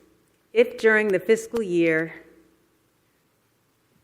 let's go to the close one here. If during the fiscal year, revenues in excess of those estimated in the budget are available for appropriation, the council may, by resolution, make supplemental appropriations for the year in the amount not to exceed such excesses. Does the resolution here at the city require 2 votes? I don't know here. In other words, if I come in for a change in the budget, we use your parks thing, and they're just going to pass one resolution one day, Yeah, they could do that. I don't know if we want them to do that. But they could do it now. That's what it They says can do it now. Yeah. That's what I'm saying, is should we make them, see, an ordinance requires 2 votes. Yes. A resolution requires 1. And what I'm asking is, do we want a 1 vote on a transfer of money, or, and it's a hard thing to say, because if you got a good group and a good staff, they're not going to come to you with outlandish things. But let's say, well, we just got that for the utilities, but let's say back to Parks and Recreation, they get a grant, and that grant has to be accepted by the council and decided how they're going to spend it. You want it done by 1 resolution, or do you want them to? I mean, from my point of view, I think the 1 resolution works. Okay. You know, I'm just throwing it out there. from making it manageable on the board and directors and city manager, I think that resolution. But you're right, if there's a bad person and, if there's sinister things going on, but I lived in here 20 years, I don't find that as an issue. Mr. Morrow, Mr. Martin, you're fine with resolution, not ordinance? No change. Yeah, I basically. just wanted to throw it out there for discussion. It'd be nice, but again, because of the need for brevity, I think that it's Yeah. workable. Yep. Reduction of appropriations, if any, if at any time during the fiscal year it appears probable to the city manager that the revenues available will be insufficient to meet the amount appropriated, the city manager shall report same to the council without delay, indicating the estimated amount of the deficit, any remedial action to be taken, and recommendations as to any other steps that should be taken. The council shall then take such further action as it deems necessary to prevent any deficit, and for that purpose, the council may, by resolution, reduce 1 or more appropriations accordingly. Translation: you don't have as much money coming in that you thought you were going to. The city manager tells the mayor and the council, ruh-roh, and then the mayor and council, by resolution, can then decrease the amount that's been appropriated in a budget for wherever they see best fit to decrease funding. Safety valve. Don't see any change. But I just throw this out there, should be by resolution, should be by ordinance. By resolution, same as the appropriation. Okay. So one is that you're getting more money in and you can spend it, and the other one is you don't have enough money coming in and you have to then start not spending money to make up for it. So, And the only reason I guess because when you're cutting, it's one thing when you add appropriation, that's a good thing. When you're cutting, I think, you should take public opinion into account and say, what does the public think? So having 2 separate votes on an ordinance just gives the public more time to respond to it. I'd be more on the other end where they're getting more money and they're just going to spend it. I'd be wanting to pull the reins in on them. But I understand your point of view, but I think But for this one, it should stay the same. I think it should stay the Okay. same. And keep it as a people resolution. out there just start coming in and seeing what's going on. Me too. The people are not stupid. They're not. They're going to come in and they're going to say their piece about it. But anyway, We agree on the dais to leave it be as it is. Transfer of appropriations. At any time during the fiscal year, the city manager may transfer all or part of any unencumbered appropriation balance within a department, office, or agency of the city to other programs within the same department, agency, or office or agency. And upon written request of the city manager, the council may transfer part or all of any unencumbered appropriation balances from one department, office, or agency to another.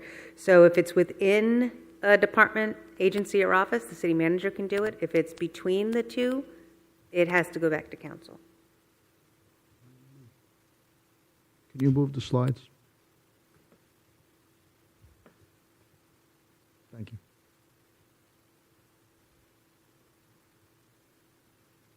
I don't have an issue with it. Neither do I.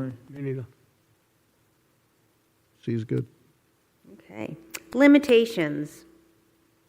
Effective date. No appropriation for debt service may be reduced or transferred. No appropriations may be reduced below any amount required by law to be appropriated, and no appropriation may be reduced by more than the amount of the unencumbered balance thereof.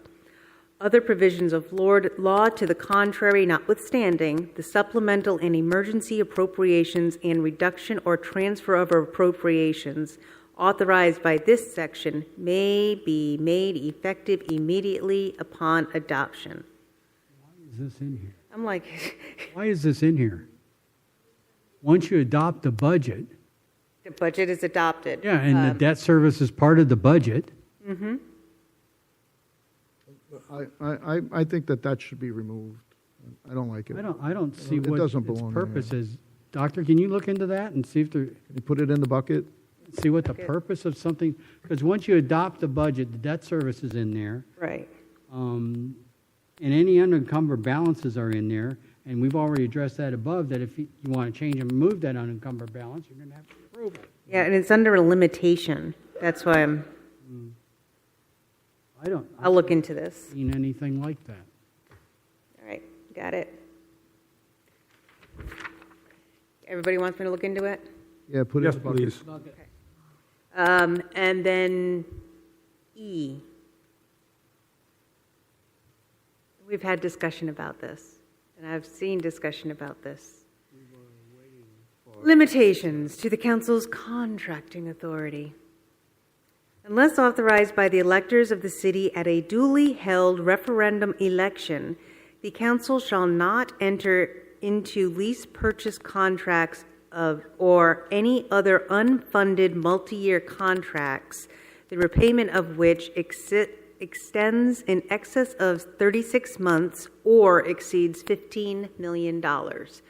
At the last citizen town hall, the discussion was okay. It was a general consensus that 15 million isn't what it used to be, but there was also a desire to not just not have a limit. So the question was, what should that limit? What is a reasonable limit? And is there, instead of putting a dollar amount, is there a formula that can be made by a percentage of the budget or the percentage of the general fund? What that formula is, and that is what we are waiting for to hear from the city manager. She's figuring this stuff out when she gets back from vacation because she has nothing else. Yeah, that was my question, because we did ask somebody. Yes. They haven't gotten back to us. It should really be a percentage so that because we talked about people talked about in public meetings about making it subject to the CPI, but basically it should be a percentage of the budget. So Did anybody, I'm sorry, Mike, did anybody know how they arrived at $15 million when they did this?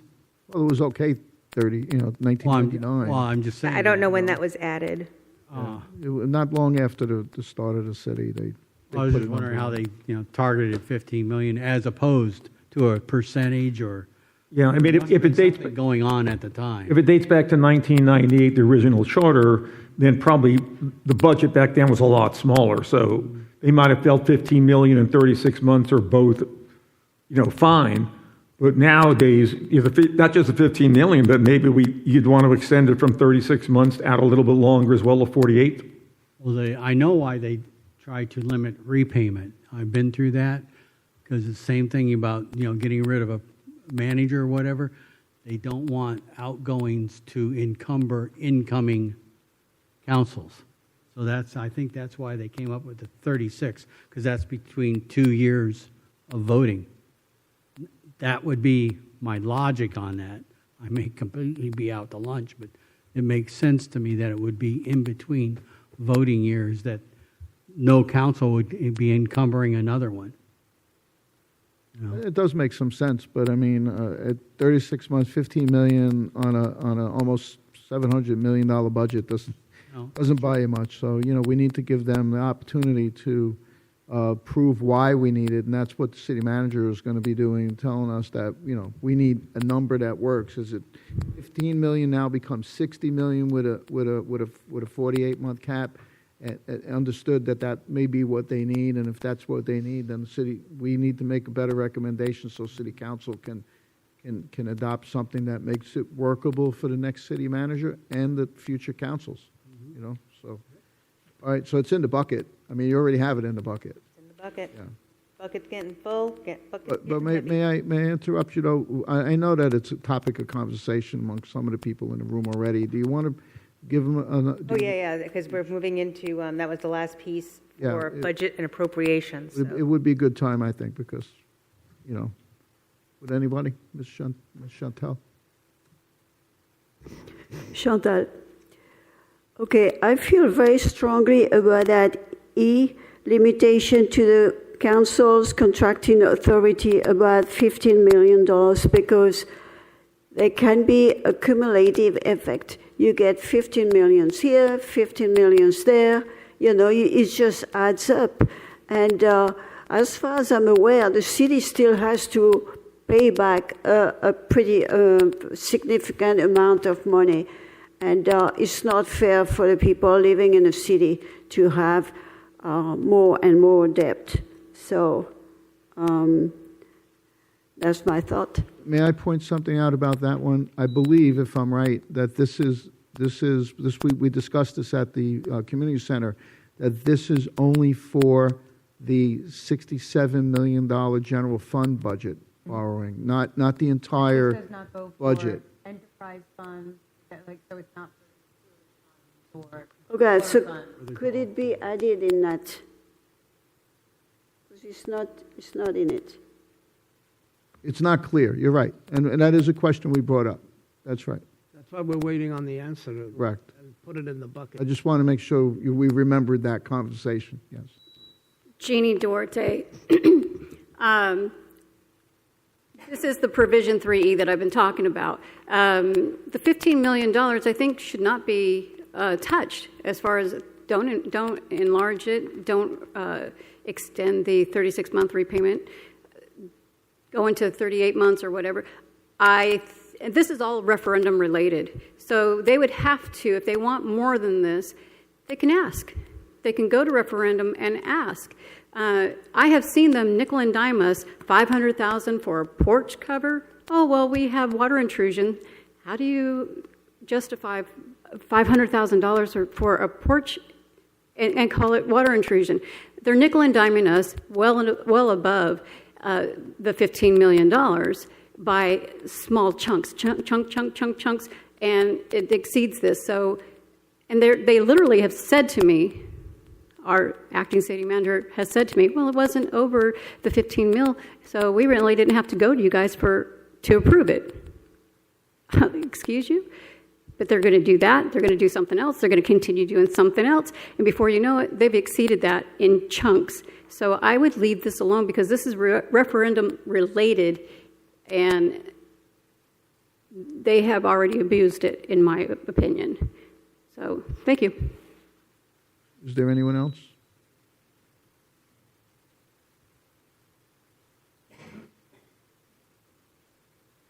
And this is an accountant coming up here, correct? That was your past life? You were an accountant? Still a CPA, yes. Right. It's my current life also. Right. Thank you. I used to do this for a Fortune 100 company. And there are a couple of things that haven't been identified or in the process identified. First of all, there is no mention of the budget assumptions. Now, you don't know, in the city manager's description, it says budget message. I don't know if that is a reference to the budget assumptions or how the budget was prepared. In regards to Mr. Miller's suggestion, when we were in corporate America, we had a calendar year, so we would go back like to August and do what we called an estimated actual, whereas we would, at some date, know exactly what has been already expended and then kind of go back to our audience and say, what are you going to expend for the rest of the year? That would be the basis upon which the next year's budget would be predicated. I don't see in the process whether or not this is a zero-based budget. I don't know if there is again, it would be in the assumptions, whether or not it's based upon an inflation number applied to certain, or whether or not it is based upon contracts which people know that are coming. The only good part that I really like about the Palm Coast budget, it's very transparent. You can go into their website and go line by line, department by department, and find out how they arrived at the numbers. Thank you. Thank you. Anybody else? Back to the dais, anybody? We're discussing this, I think I came up with, in E, that's discussing lease purchase contracts or any other unfunded multi-year contract. So that's referring to things that have already been adopted, right? Or am I reading that incorrectly? Not necessarily adopted. Oh, okay. But it's lease purchase contracts or multi-year contracts. It isn't just any contract. Correct. It's very specific. To answer the gentleman's question, no, this is not based off of a zero-based budget. And there is no, all right, we're going to go up 5% across the board every year. The process for you ask your city, based off of what the city council says that they want to focus on. You ask your department heads what's going to be needed if we're going to achieve these things. If there's a big project, if there's not a big project, like whatever the thing is. And that is usually from about December, January through spring, where you'll get your notice from the county as to how much revenue you expect to get from property taxes. And then you see, well, if we keep the millage the same, this is how much money we have. This is how much we're going to need to all do what you want to do. If we increase it, we can do this. If we decrease it, we have to not do this. And those are the budget conversations that happen during the budget process. And these are open meetings to with the city council. The public is welcome to attend. You're able to see where they want to spend your tax dollars. You can see if they want to raise your millage rate, if they want to reduce your millage rate, or if they want to keep it the same. And keeping it the same appears to be increasing it when it comes to the truth in millage, because if you don't keep it at the same dollar amount that comes in one year to the next, it's considered a tax increase, even though your millage rate hasn't changed, the value of your house has. So you're paying, it's Getting more money. yeah, the city's getting more money, and so the only way that you don't get the message in the newspaper is if you bring in the same amount of money this year as last year, regardless of what's been built, what the values are, and all of that. That's always with the assumption that also that means that you have nothing that you do has increased in costs, which that's not true. So you have to decide where it's going to be cut. Bill. Yeah, they call it the rollback rate. Mm-hmm. Yeah, but most people don't know what the rollback rate is. So right now, we're just waiting for the city manager to get back to give us a detail on that 15 million. If if it's needed to go up, what would it be, the percentage, or? Right, Well- and given the last couple of times that I guess it was last election cycle, they tried to increase it. That means that this dollar amount is restricting them from doing things. So, And the problem with going to a referendum is that it takes a while to schedule a referendum. If you try to create a special election, you have to pay for it. If you're going to wait till, for instance, right now, the next election is a year from now. If the council needed something and was urgent, like, for instance, expanding sewage treatment plant 1 because we're over capacity under state law, you might not want to wait a year on that. So, I mean, there's pros and cons on both sides of it. But this specifically does speak of unfunded multi-year contracts. So it's not, this is like a friend of the city manager or some city council member gets a contract that just shows up out of nowhere to, I don't know, build a new mountain in the middle of Palm Coast Parkway, and they get the contract and nobody knew about it, and all of a sudden dump trucks show up. That's what that protects us from. I mean, it's no, that really doesn't protect you from that. I got a little carried away. If there's an RFP, the RFP has to be noticed for 30 days. It has to be on the public site so anybody can see it. There's no guarantee that more than one bidder will come in, but usually when it's only one bid that comes in for any kind of an RFP or an RFQ, they'll put it back out, and it's not like they just put it on the website. They contact the regular contractors that they work with. But that's the whole purpose is it. I was just being sarcastic. Okay, I'm so just saying that doesn't really happen. I know, of course not. There's no mountain in the middle of Palm Coast Parkway. But at the end of the day, they do need an increase of some kind, and it needs to be proactively done in a very professional manner that makes sense so that everyone understands it, no matter what level of comprehension they are, period.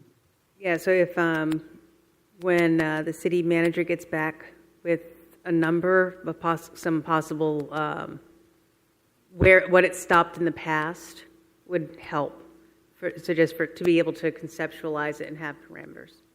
Thank you. Before we leave this, I just want to bring up one more point. We do want to change in the first sentence, unless authorized by the electors, we do want to change electors to registered voters of the city. Yeah, that's going to be done throughout the whole charter. Yeah. Okay, thank you. Okay. Elections, speaking of, here we are.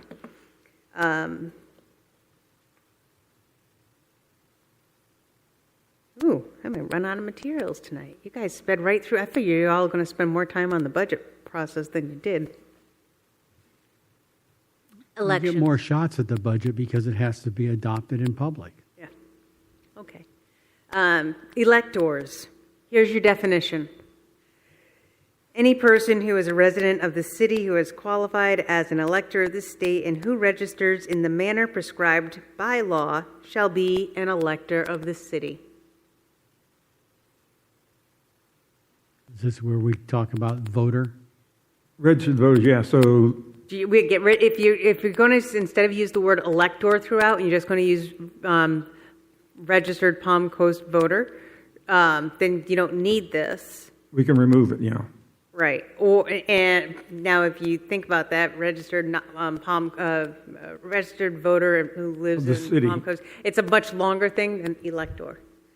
So this is. But we've had a couple of, these are public comments that people don't understand what the term elector means. Correct. Because they don't read the entire budget. They see it in Article 4, they see it in Article 5, and then but they don't go on to Article 7 and read about it. So that's the reason we decided to change it, because we want to make sure that everybody understands the terminology We're going to change elector to registered voter of the city. of the city. Of the city throughout the whole charter and remove number 1. And then that enumerates the rest of them, so 2 will be 1, 3 will be 2, et cetera, et cetera.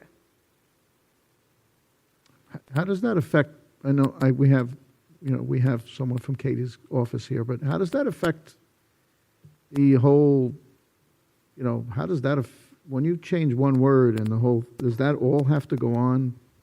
Or Not when you change a word, but when you start renumbering things, it's just that it gets noted that it's a renumbering. And so that is a cleanup piece. That is not a substantive change. But when you renumber, then you also have to make sure that any references to any one of those numbers is updated throughout the document. Okay. I didn't want you to be too worried, Karen. Are you okay with registered voter versus elector? Does it affect your office? That's what I should say.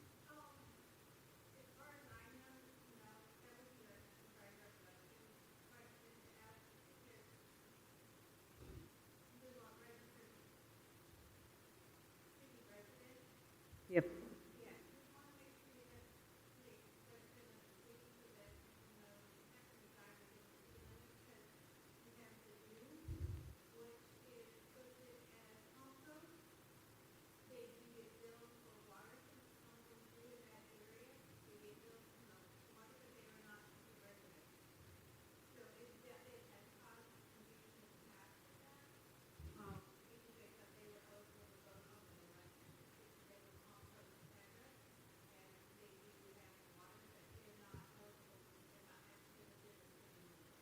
So we're keeping it as registered voters Within the city limit. within the city limits. Okay.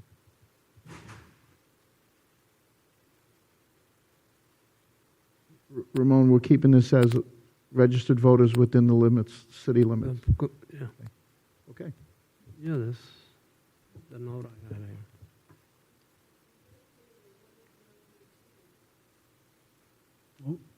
I'm sorry, Chantel has a question, but I couldn't hear her. No, you have to live in the city. It doesn't matter if you have to live in the city to vote in the city. But your water can come from the city, but you don't live in the city. You get your water from the city, but you don't live there. So you only get to vote if you live in the city. So we have Beaches Energy. And Beaches Energy is our, it's our municipal electric thing. But they also provide electricity to Neptune Beach, parts of Ponte Vedra Beach. So they don't get to vote, even though our voting impacts the running of that. They don't get to have that kind of a... In fact, there is a Florida statute that addresses especially utilities, especially water and sewer utilities, that if the people are outside the municipal limits, they can get a 25% surcharge on their bill. And that's by state. They're allowed to do it by state law. Doesn't mean they have to do it, but they can charge 25%. If they want more than that, then they have to justify it.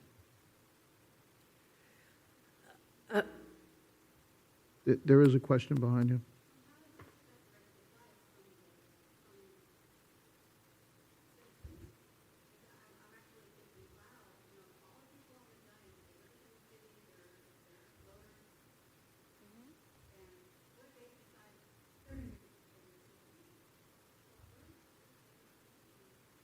That's why you elect But you them. voted them in. You voted, right? They got voted in for those seats. So The referendums also is, the only people who can vote on a referendum are people who live within the city.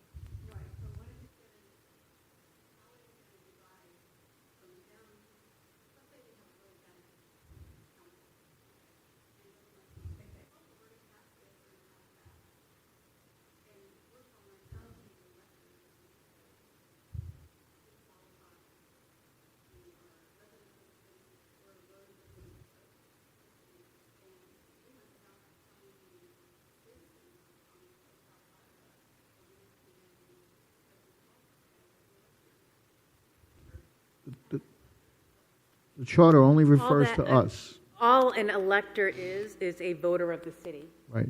That's all, and so the argument here is that they want to remove electors and replace that throughout the charter with registered voters who Of the city. reside within the city limits.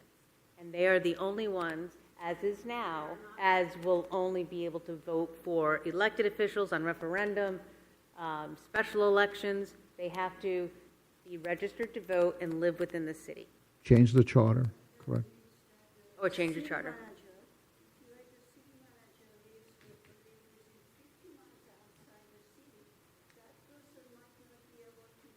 No, not Mike. He won't be able to. He cannot vote. You, It's not right, because if that person is involved at the highest level in the city, that person should be able to say some things before you. So that's also one reason I think that. He doesn't live here. Well, let's go, I'm sorry we took the questions from the audience in the sense that we're not moving into the thing, but the discussions are really good. But if we can move on about staying focused in this, but to answer the question about the 50 miles, it's about to open up, as Ramon said, it's about to open up the possibility of getting some really qualified people to live within the area. That's what that purpose of the 50 miles is. You know, the city council can change that also, you know, if they wanted to. But if the city manager who doesn't live in the city wants to vote, he simply moves into the city. Bingo. Simple. Yeah. only people who are ever allowed to vote are those who who are registered to vote and live within a city limit. Doesn't live Like here, if- he doesn't vote. Right. So if you don't mind, I'll bring us back to on track, okay? Thank love you. to. And thank you for your questions. Okay, so electors. Nonpartisan elections. All elections for the city elective offices shall be conducted in a nonpartisan basis without designation of political party affiliation. That's how it is throughout Florida. If it's in a municipal election, it's nonpartisan. County elections are partisan. In the state legislature last year, whether to turn school boards into partisan, I believe that one didn't go, it never made it past, but it will come back up. So they're all nonpartisan. So essentially, number two, they're following Florida statute, correct? Yes. Yep. We got a head shaking in the back. Who's an authority of this matter? And that's why we have districts. Yes. Because Section 105, not in the state statutes, talks about all nonpartisan elections shall be elected via districts. It doesn't mean that parties doesn't mean they don't have get to- involved, but there's no letter on the ballot. It's called a voter queue. And so you might not know anything about the individuals, but if you see an R, a D, a G, Green Party, I don't know, any other letters that are out there. Libertarian. An L, an I, you assume that that person has a certain mindset. And that's what, so it's a voter queue. So at the local level, there is no voter queue to go on. Qualifying for office. Any person who wishes to become a candidate for a city elective office shall qualify with the city clerk concurrent with Flagler County's qualifying period as established by state law. In addition, candidates shall qualify as provided in paragraph 1B of Article 4. As a reminder, 1B in Article 4. Karen, tell us what it is. I'm just saying Karen knows. I'm just making a joke. Sorry. 1B, Candidate. qualifications for office. I want to make sure that this didn't get changed. 1B. Each candidate for office shall be a qualified elector, shall be a registered voter within the city of Palm Coast.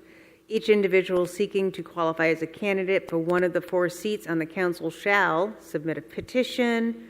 We've already gone through all of these. At the time of the qualification, each candidate for a seat shall reside within the boundaries of the district that he or she is running for, and each individual seeking to qualify as a candidate for mayor shall submit, and these were going to mirror each other, the mayor and the council, with the exception of the districts. The mayor can live anywhere. So those are the specificities, and number 3 says if you do this, then you need to qualify with the city clerk and the Flagler County's contingent with the Flagler County's qualifying period as established by state law. Well, I don't see any change. Do you? In 4, we decided to come back later and decide whether it's going to be a set fee versus percentage of people and all of that. We had that discussion. Yes, we did. So it stays the same. Did you have anything, Karen, on that? Or you good? Okay.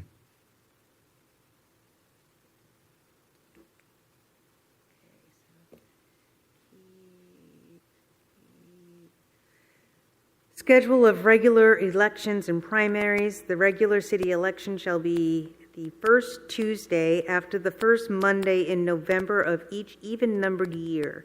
Such city elections shall be general city elections. If there are more than 2 candidates who qualify for any office, a primary city election shall be held at the time of the state and federal primary elections. Can you forward the slide?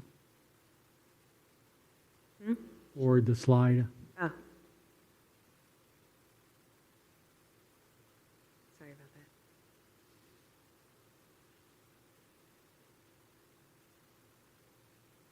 So what this one is saying is it's the first Tuesday after the first Monday in November on even years. So one will go up against the presidential election, the other will go against the off-year election.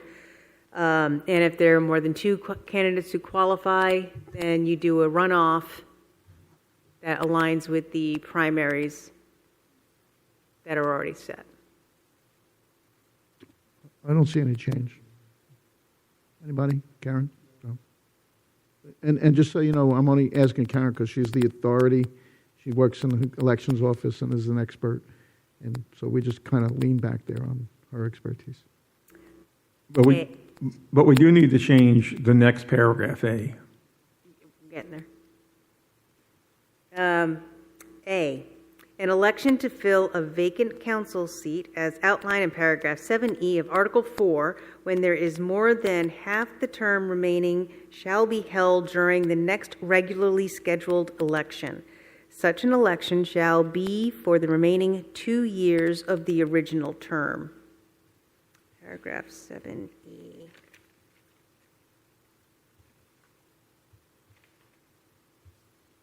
We decided to change that. Yes.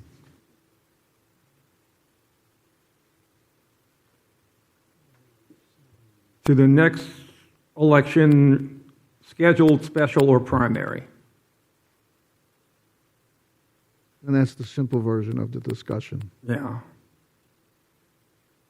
which really cancels those issues that are standing out at the dais now with who's appointed incorrectly and how long they're appointed for. Right, and all that. So that really addresses it there.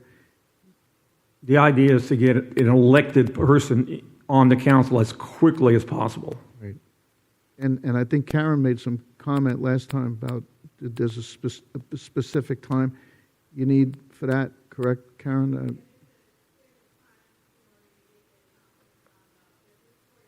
Come on up, please. Because this one here is the one that really has thrown the city in a big tizzy. Yeah. And we don't want this ever to happen again, so. Yeah, the ballots go out no later than 45 days prior to the election. That goes to your UOCAVA, which is your overseas citizens and your overseas military, and out of your absent military, absent DOM military, which is your domestic military that's out of the county. So we have to mail those ballots no later than 45 days prior to the election. So when do you have to have them in time for printing? Printing, they usually get done about a week or 2 weeks prior to. I'm more on the candidate side, not on the actual ballot side. We'd have to ask the gentlemen that actually do the ballots exactly the time frame for that, and Supervisor Lenhart what exactly that is. But you'd still have to have at least a week or 2 in order to get it on the ballot, get the ballot approved, get it to the printer to be able to print those and get them out, because they do multiple counties, so you get in a time frame. So you're talking 60, 65 days. Yeah, right around there. So can I do a comparison, just so we could kind of dive deep a little bit in this? So, and let's go back to Councilman Gambaro and his appointment. The window from the time of the November election wasn't enough time for them to seek signatures or whatever else they were going to do and get it printed. Correct. Right? Yeah, ballots went out September 21st, right around there. they were mailed out, so they had to have been done in, I think at least 2 weeks prior to they had to be done. And then that was I do believe her resignation letter wasn't turned in until the very end of August, which only gave you about a 2-week window in order to try and get petitions and to do a candidate qualifying. So if I may paint the picture, that under the current rule, okay, the city council had the option to just appoint someone at will, and that's what they did, and that, of course, creates a big controversy. But under the guise of our board here, what we're saying is that we want it as soon as possible at the very next election date that there is. So if, for example, that had happened and they couldn't get it done for November, it would then be on the March election for whoever was having a March election. Yeah, you would have to have a special election in March. Right. So that would clear up ever that a board can appoint someone for the rest of the term, no matter what. And that's what we're trying to do here. Because I know that specifically that there's going to be people here in the audience right now that want to feel the same way. So we don't ever want that to happen again. So we want to make sure. And I think that Dr. Dumont, right, you got a clear picture on this, because this is the one that's going to be the most nitpicked piece of the whole agenda. I think the language Mike offered was what we went with. I'm not sure, but we had a consensus.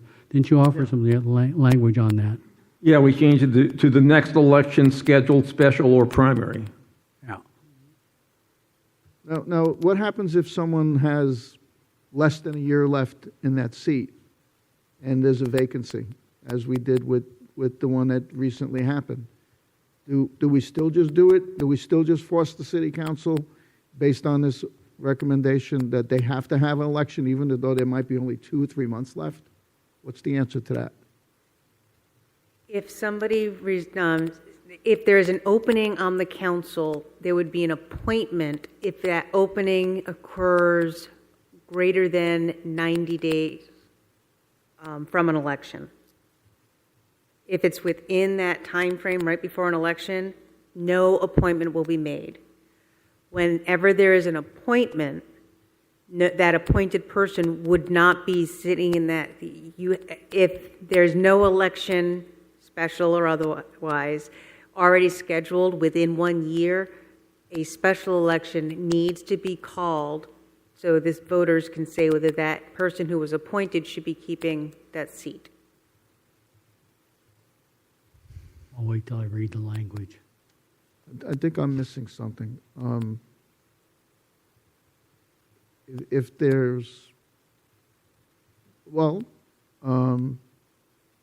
Teresa Pontieri's seat's up in November. And if that seat was vacant right now, we have time to have one in March, an election, potentially in the primary election period, right? And then at that point, someone's running for that seat. So that'll be filled officially in November. Does the council ever have to appoint in that empty window? Ever? The council appoints if it's not close to an election. And what's the word? What do I we guess he's consider looking for close? how many days. That's I think where I'm trying to get, Within 90 days. within 90 days of an election. That's the number I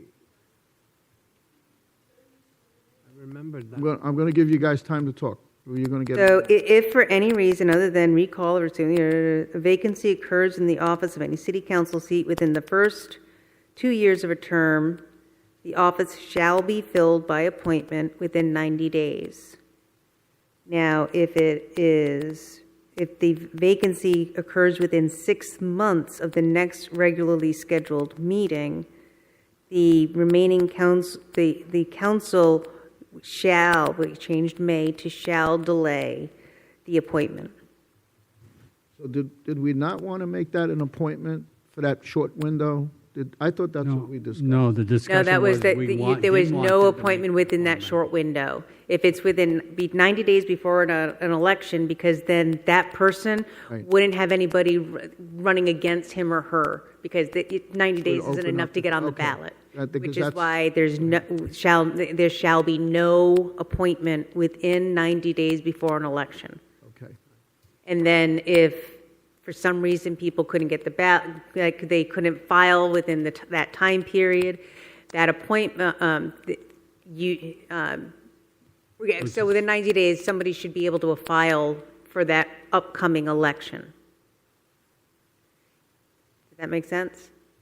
Yeah, I think so. So if it's outside that 90 days, then people should be able to file, and therefore there's no need to have an appointed person, because within 90 days, an election's going to happen and somebody's going to be in that seat.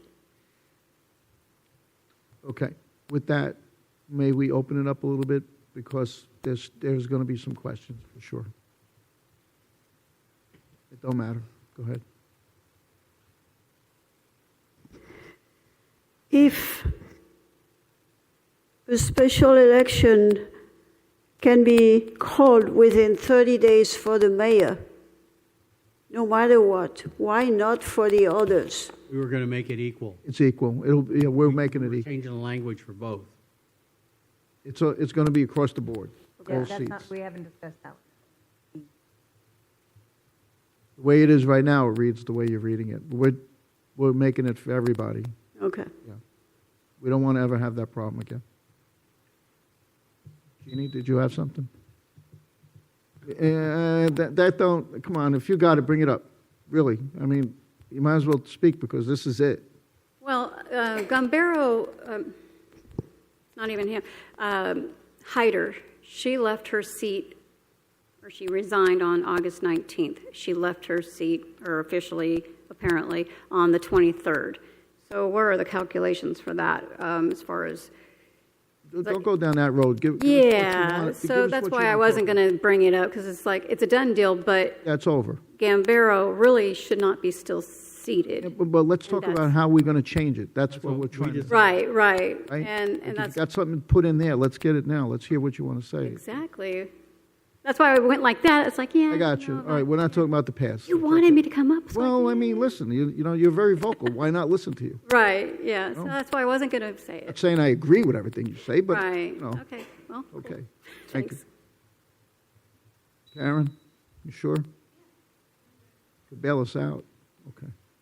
So a person can say what their intention is to resign for office, but until they do get to say what date it is that resignation takes effect.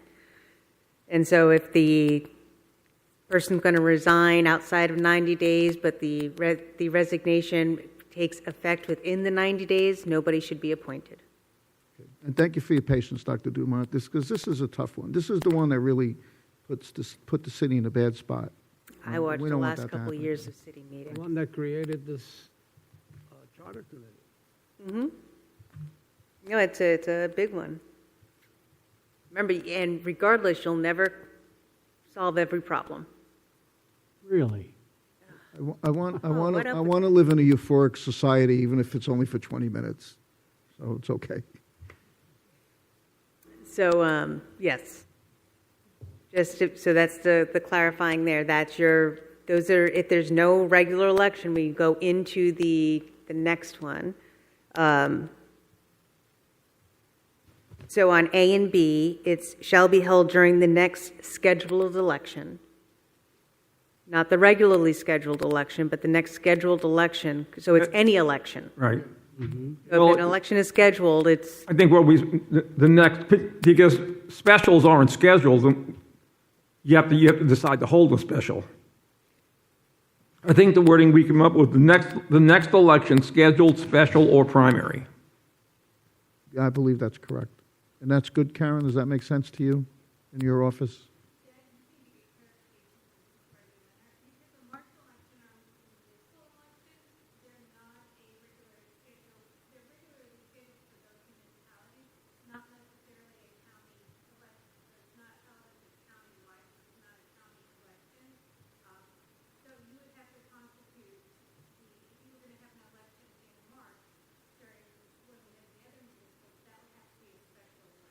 So they're always considered, the term is special election no matter what.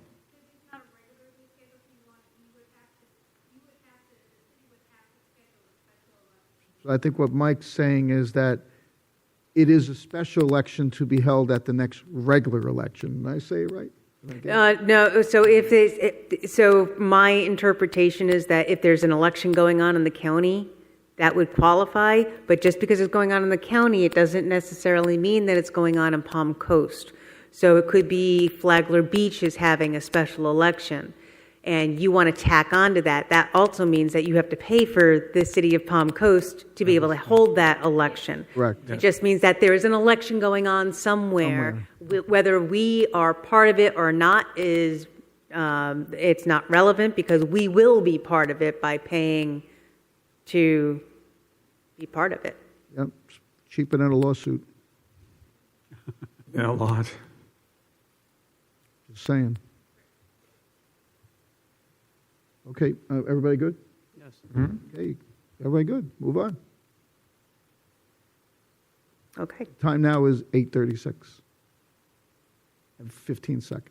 Maybe I won't run out of slides. Get out of here. Special elections. All right. A special election for a vacant position of mayor, as outlined in paragraph 7E of Article 4, shall be called within 30 days, and the city council shall, by resolution, fix the time for holding such an election. Such a special election for mayor shall be for the remainder of the vacant term.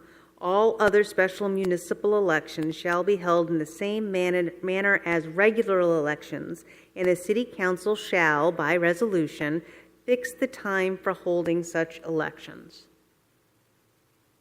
So this is any election that's not a regularly scheduled election. So as far as B is concerned, that means that no matter what's going on, whether it's a mayor or city council, it's going to be held by resolution. So we're in agreement that B is worded correctly, right? Like shouldn't change. Like that refers to the entire city council. But we want to change A to include council members as well as the mayor. Which is what Chantel pointed out, that Yeah. it shouldn't just be the mayor. So it just wouldn't be mayor, it'd be a special election for a vacant position. Right. Because those are the only ones that you vote for is.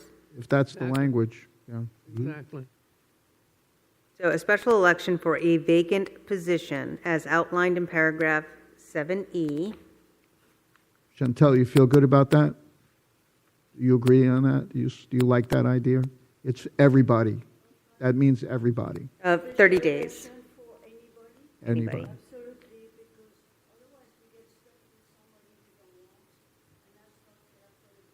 And we agree with you. We agree. Got that, Doctor? Yep, let me just double check that Doctor, there's you're going to no. have to amalgamate that into your new language in that.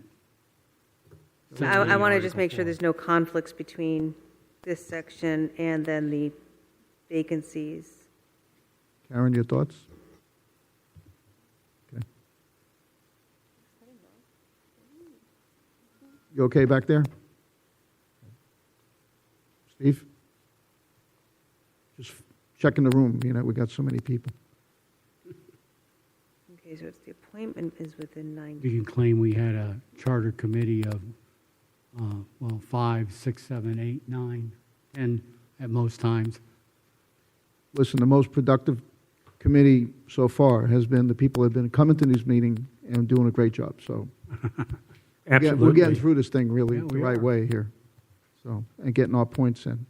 Okay, so here we have, all right, no, there's no conflict because in this section, we're talking about when the special election is going to take place after call, so it's within 30 days, where in section 7E, it really focused on the appointments and when they can and cannot appoint, and then how long appointed people can be appointed for. That's appointments, and this sets when you're going to have an election. Correct. So I just wanted to make sure there was no conflict and the days and stuff all fit. Great. Okay, special elections. Anybody have anything to say about special election. Very good.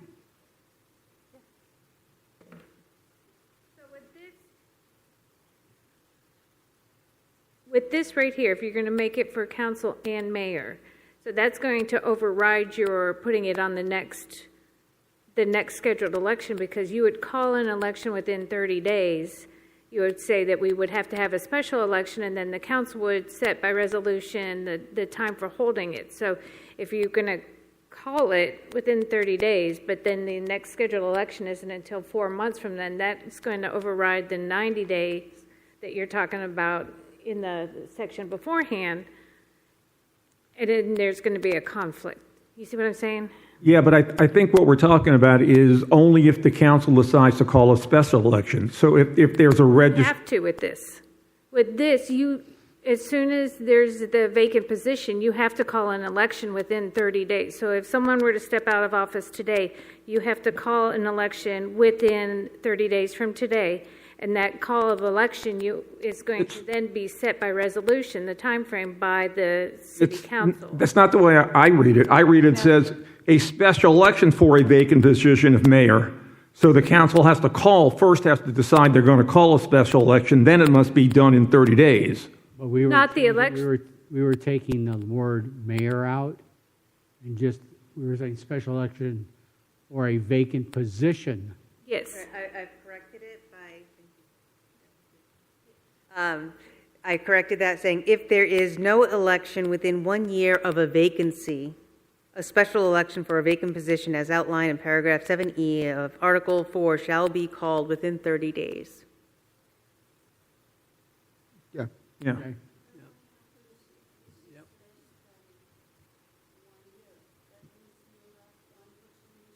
What's our question? We can't hear it. Her question is if it's within less than 1 year. So the argument for the 1 year part was that if somebody's appointed, you don't want them serving for more than 1 year in an appointed position.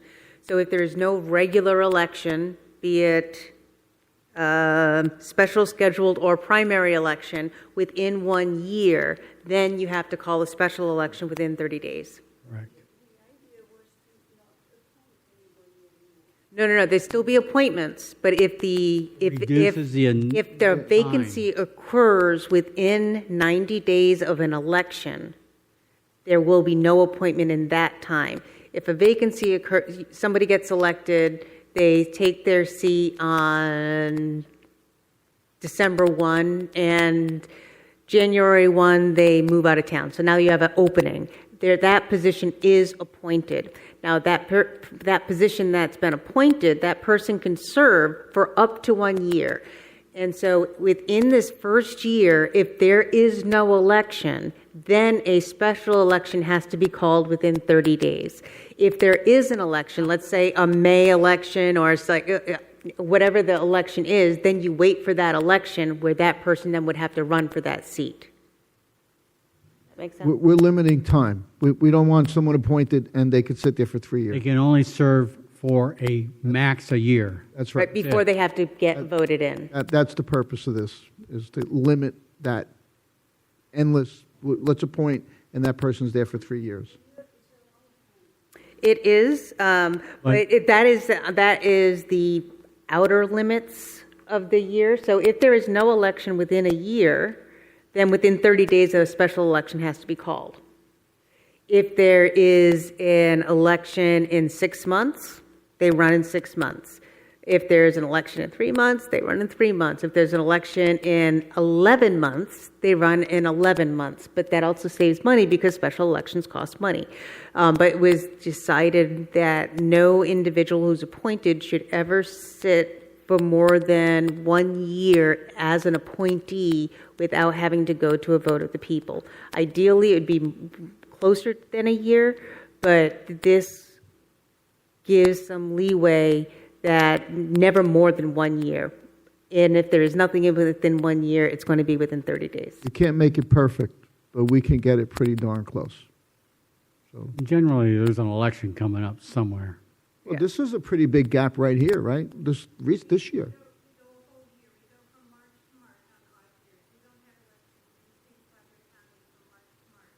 So it's 1 year. So this, so taking that point, so taking that point that Karen just said, like this particular year, March to March, that would be the maximum that someone would have been able to get appointed, no matter what. Like that's it. Like you can't go any further no matter, and this is an odd year. This is one of those years where nothing's happening in the primary in August and a primary and the auction and the election in November. But that, if that was to happen right now, then in 30 days there'd have to be an election. And they would be seeing an election in March. No, as this is written, if there is no election within 1 year from the vacancy, this March to March thing, a special election for a vacant position as outlined in paragraph 7E of Article 4 shall be called within 30 days. So you do not, there's never going to be a time where you're there for more than, you're not going to, it's the rare occasion that you would be there for 12 months. We're trying to limit that collateral damage. You can't get it any better. I don't know how you're going to make it any clearer. You can't get it any better. It's like it's about as best as it can get, but at least it limits it. It does. So if you have a sinister council, at least We'll you're be coming limiting back something. and looking at the language in total. Yeah, this is our first blush at all of this stuff, and then when we have all the buckets and notes and strike through underline, I will send those to you. But we're not there yet, because we still have another slide. We are at 8:46. Oh, no, I don't have another slide. Wow. I guess we're, Yes, ooh. Wow, nice job. We didn't do section 6. Determination of elections office. Not on the slides. It's in the charter. That's where we stopped. Yeah, but that's why I We did stopped that, it. yeah. 'Cause I didn't think we'd get this far tonight. Oh, okay, okay. I really thought we were going to spend more time in the budget section.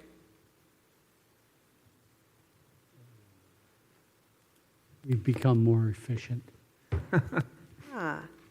All right, so got this one, I told Donald to use a gavel. He didn't listen.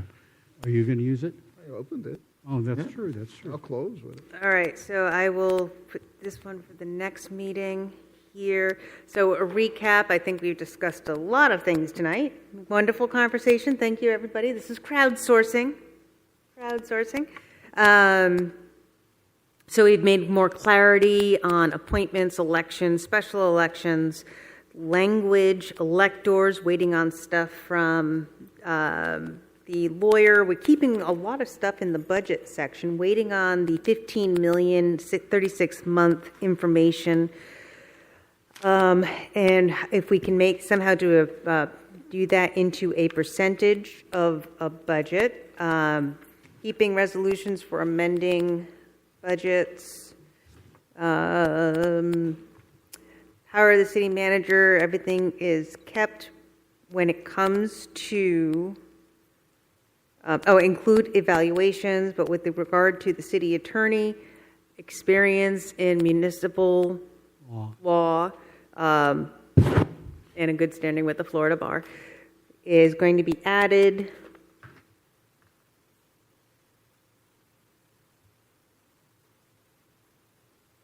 Yeah? Yeah. I feel like we've done so much more than that. No, you hit it right on the head. Okay. Well, then, the floor is open. Are you upset that we didn't extend it? Okay. Do you need us to talk about more things? What's our next scheduled meeting? 2 weeks from today, and that will be here, correct? Yes, here.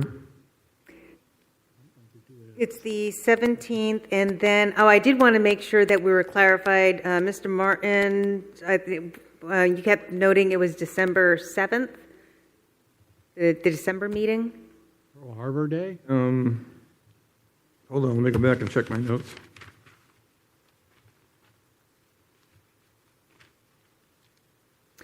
Because I have it 17th.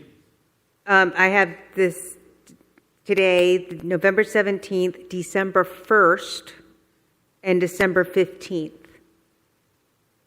Maybe they changed it. Because those are the ones that are on my calendar that you sent. That was published That's what was published today in the chamber newsletter. Yeah, so it's every other Every other Monday. Yeah. So, yeah, we will be done with this before the holidays. Well, hopefully we'll be done, I don't know, we'll be done with all the language, but. Oh, no, we'll be done with the first going through. Oh, absolutely, yeah. And so for your holiday presents, you all should be able to get a strike-through underlined version of the charter with some rationales. So with a bow, I'll put a bow on them, make it more amenable. That'll be a real present, because I can't do underlying on my computer, or striking through. I can underline, but I can't do striking through. Oh, it's a button. It's a button in the review Depends on section. what you're using. And then you have to modify a change, but anyway, so not for the bubble comments. You want it to be a strike-through underline, so you drop down a couple menus and click that one. You'll have to show me. Before All right, well then. Doctor, before we conclude, should we open up public comment one more time? Is there any other public comment related just to what was covered today? I appreciate that we have the opportunity to ask questions and we actually get answers in this group. I'm thankful. Thank you, Chantel. Thank you for asking intelligent questions. Anyone else? Well, with nothing forward, anybody? You have something? No, just, Anything else, Doctor? nope, I'm good. All right, with that, I'll call for an adjournment. I motion to adjourn. All right, seconded by Ramon. All those in favor? Aye? Aye.